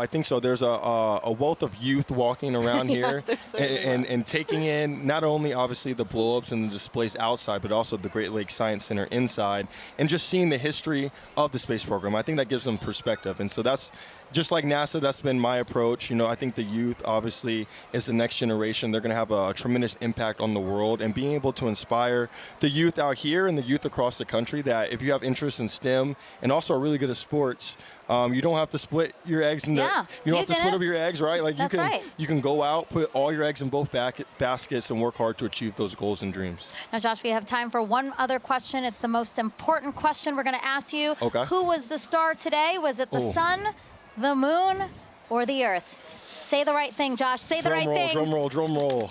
The star of the day was the moon. I gotta go with it. I gotta go with it. I gotta go with the moon. I agree. I do. All right. Well, I appreciate your honesty. Right. I appreciate your honesty, and I really appreciate you being here. Thank you so much, Josh, and it was great to have you here with us. Thank you guys for having me. All right. So we talked about this controversial but friendly competition. So actually, we asked you guys to vote. We have the results of that poll right now. Let us bring it up. Wow! Hey. All right, congrats, Sarah. Come on. Congrats. Thank you. Team Earth, Thank 26%. Team Sun, 26% as well. But Team Moon, 48%. Congrats, Team Moon. Go today. Team Moon. All right, again, thank you to everyone who participated. We were the real winners of today, though, those who got a show. But we're going to send it back over to Indianapolis for another really important interview. Thanks, Megan. We are back here in Indianapolis. It has been an incredible day, and it is not over yet. With me, I have Jake Bleacher, the Chief Exploration Scientist for NASA. Jake, welcome. I could not be happier to be here. How was that eclipse for you, really quickly? That was amazing. It's getting warm again. I still have my fleece on from when we were in totality. That was incredible. Well, today has been all about the eclipse, all about the sun's light. And I want to pivot a little bit here because you're getting astronauts ready to go back to the moon, live and work there for the first time in 50 years. How the sunlight shines on the moon also very crucial to what we're trying to do there? Yeah, well, just like this eclipse, it's the celestial dance between the sun, the earth, and the moon. And when we go to the moon, we'll actually have instances of eclipses where the Earth will eclipse the sun. Wow. So it's something to think about. But we're really interested in the lighting in the South Pole. Our Artemis 3 mission will land astronauts at the South Pole. And there, because the moon has almost no axial tilt, the sun is always right along the horizon. Wow. And so high peaks have sunlight more than normal amounts of time, and low depressions have almost no sunlight or never see the sun. And so we think there might actually be water trapped there. Incredible. So one thing that we've talked a little bit about on the broadcast is space weather. And space weather is really important to understand, especially when it comes to the safety of our astronauts. Can you describe how the instruments Ursa and Hermes are actually helping keep our astronauts safe? Yeah, Ursa and Hermes are payloads, science instruments that we'll have on our Gateway. Gateway is going to be a station, a research station that orbits the moon, and astronauts can stop there on their way to the surface of the moon. And these payloads, or these science instruments, will be there to basically detect what the solar weather is like, what we call space weather. So that radiation that our astronauts will live in when they're actually there. So understanding your weather is the best way to be prepared for it. Absolutely. Well, you've given us a lot to be excited about. Jake, thank you for being here on this incredible day. I would not have missed it. Well, folks, that is all we have from Indianapolis. Thank you for joining us. It has been a wild ride, pun absolutely intended, and we've had an amazing time. So from all of us here, back to you guys. Thank you, Lauren. I did enjoy your pun. And now back here in Cleveland, we are joined by Jimmy Kenyon, director of NASA's Glenn Research Center. Thank you for joining us and for hosting us, really. Absolutely. Thanks for having us here. Well, so yeah, Glenn Research Center is right here in Cleveland, just down the road. The only NASA center in the Midwest, the only one in today's path of totality. Literally everything aligned for us to get a great show here. Absolutely. And it has been such a great show here. You could not have asked for better weather. And it's springtime in the Midwest. That's always a little bit of a debate, but you could not have asked for better weather.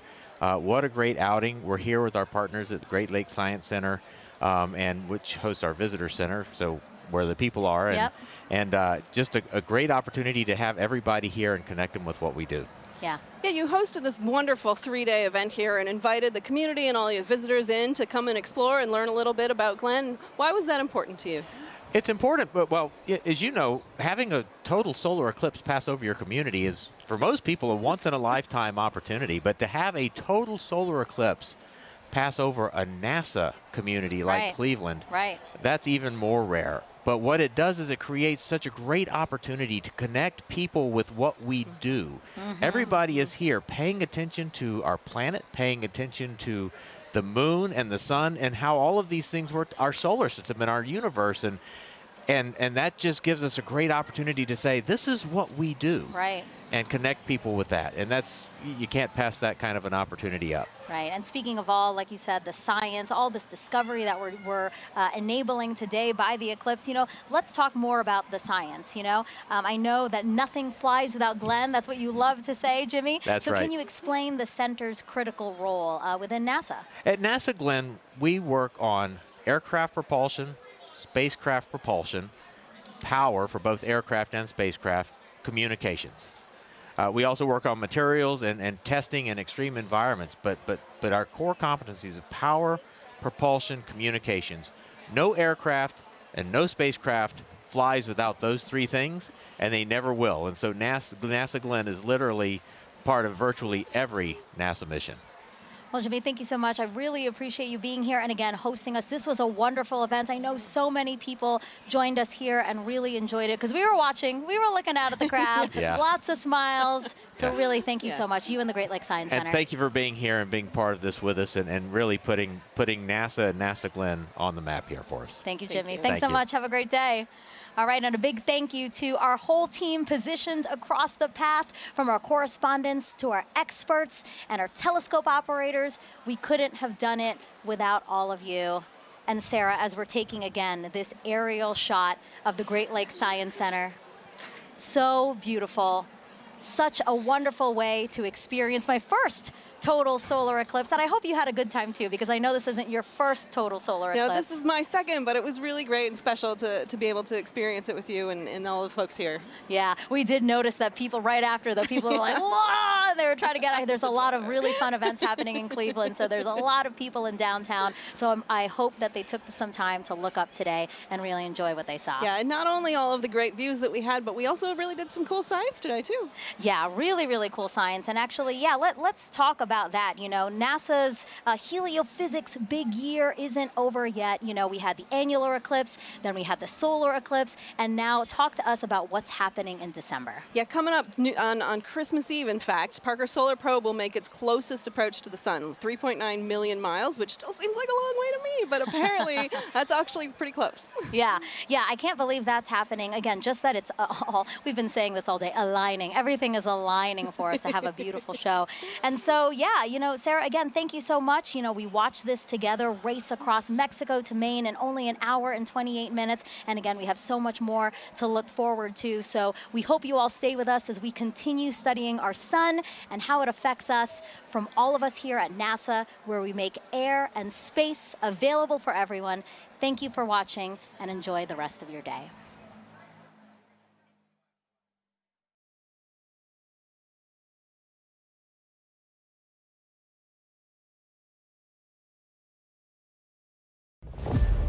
We are one of 100 billion stars in a vast galaxy, but for all of human culture on Earth, one sun that nourishes us all. That is what stirs humankind. That's what unites us.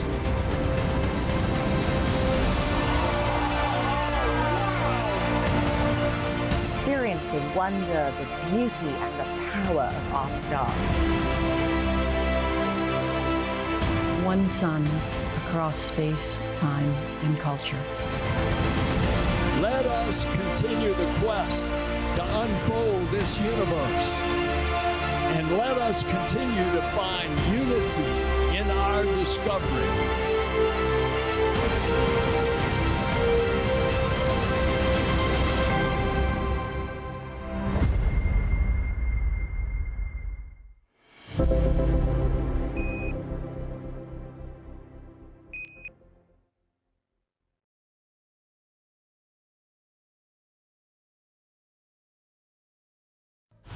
It's a new era of pioneers, star sailors, thinkers, and adventurers. 3, 2, 1, 0, all engine running. Let's go.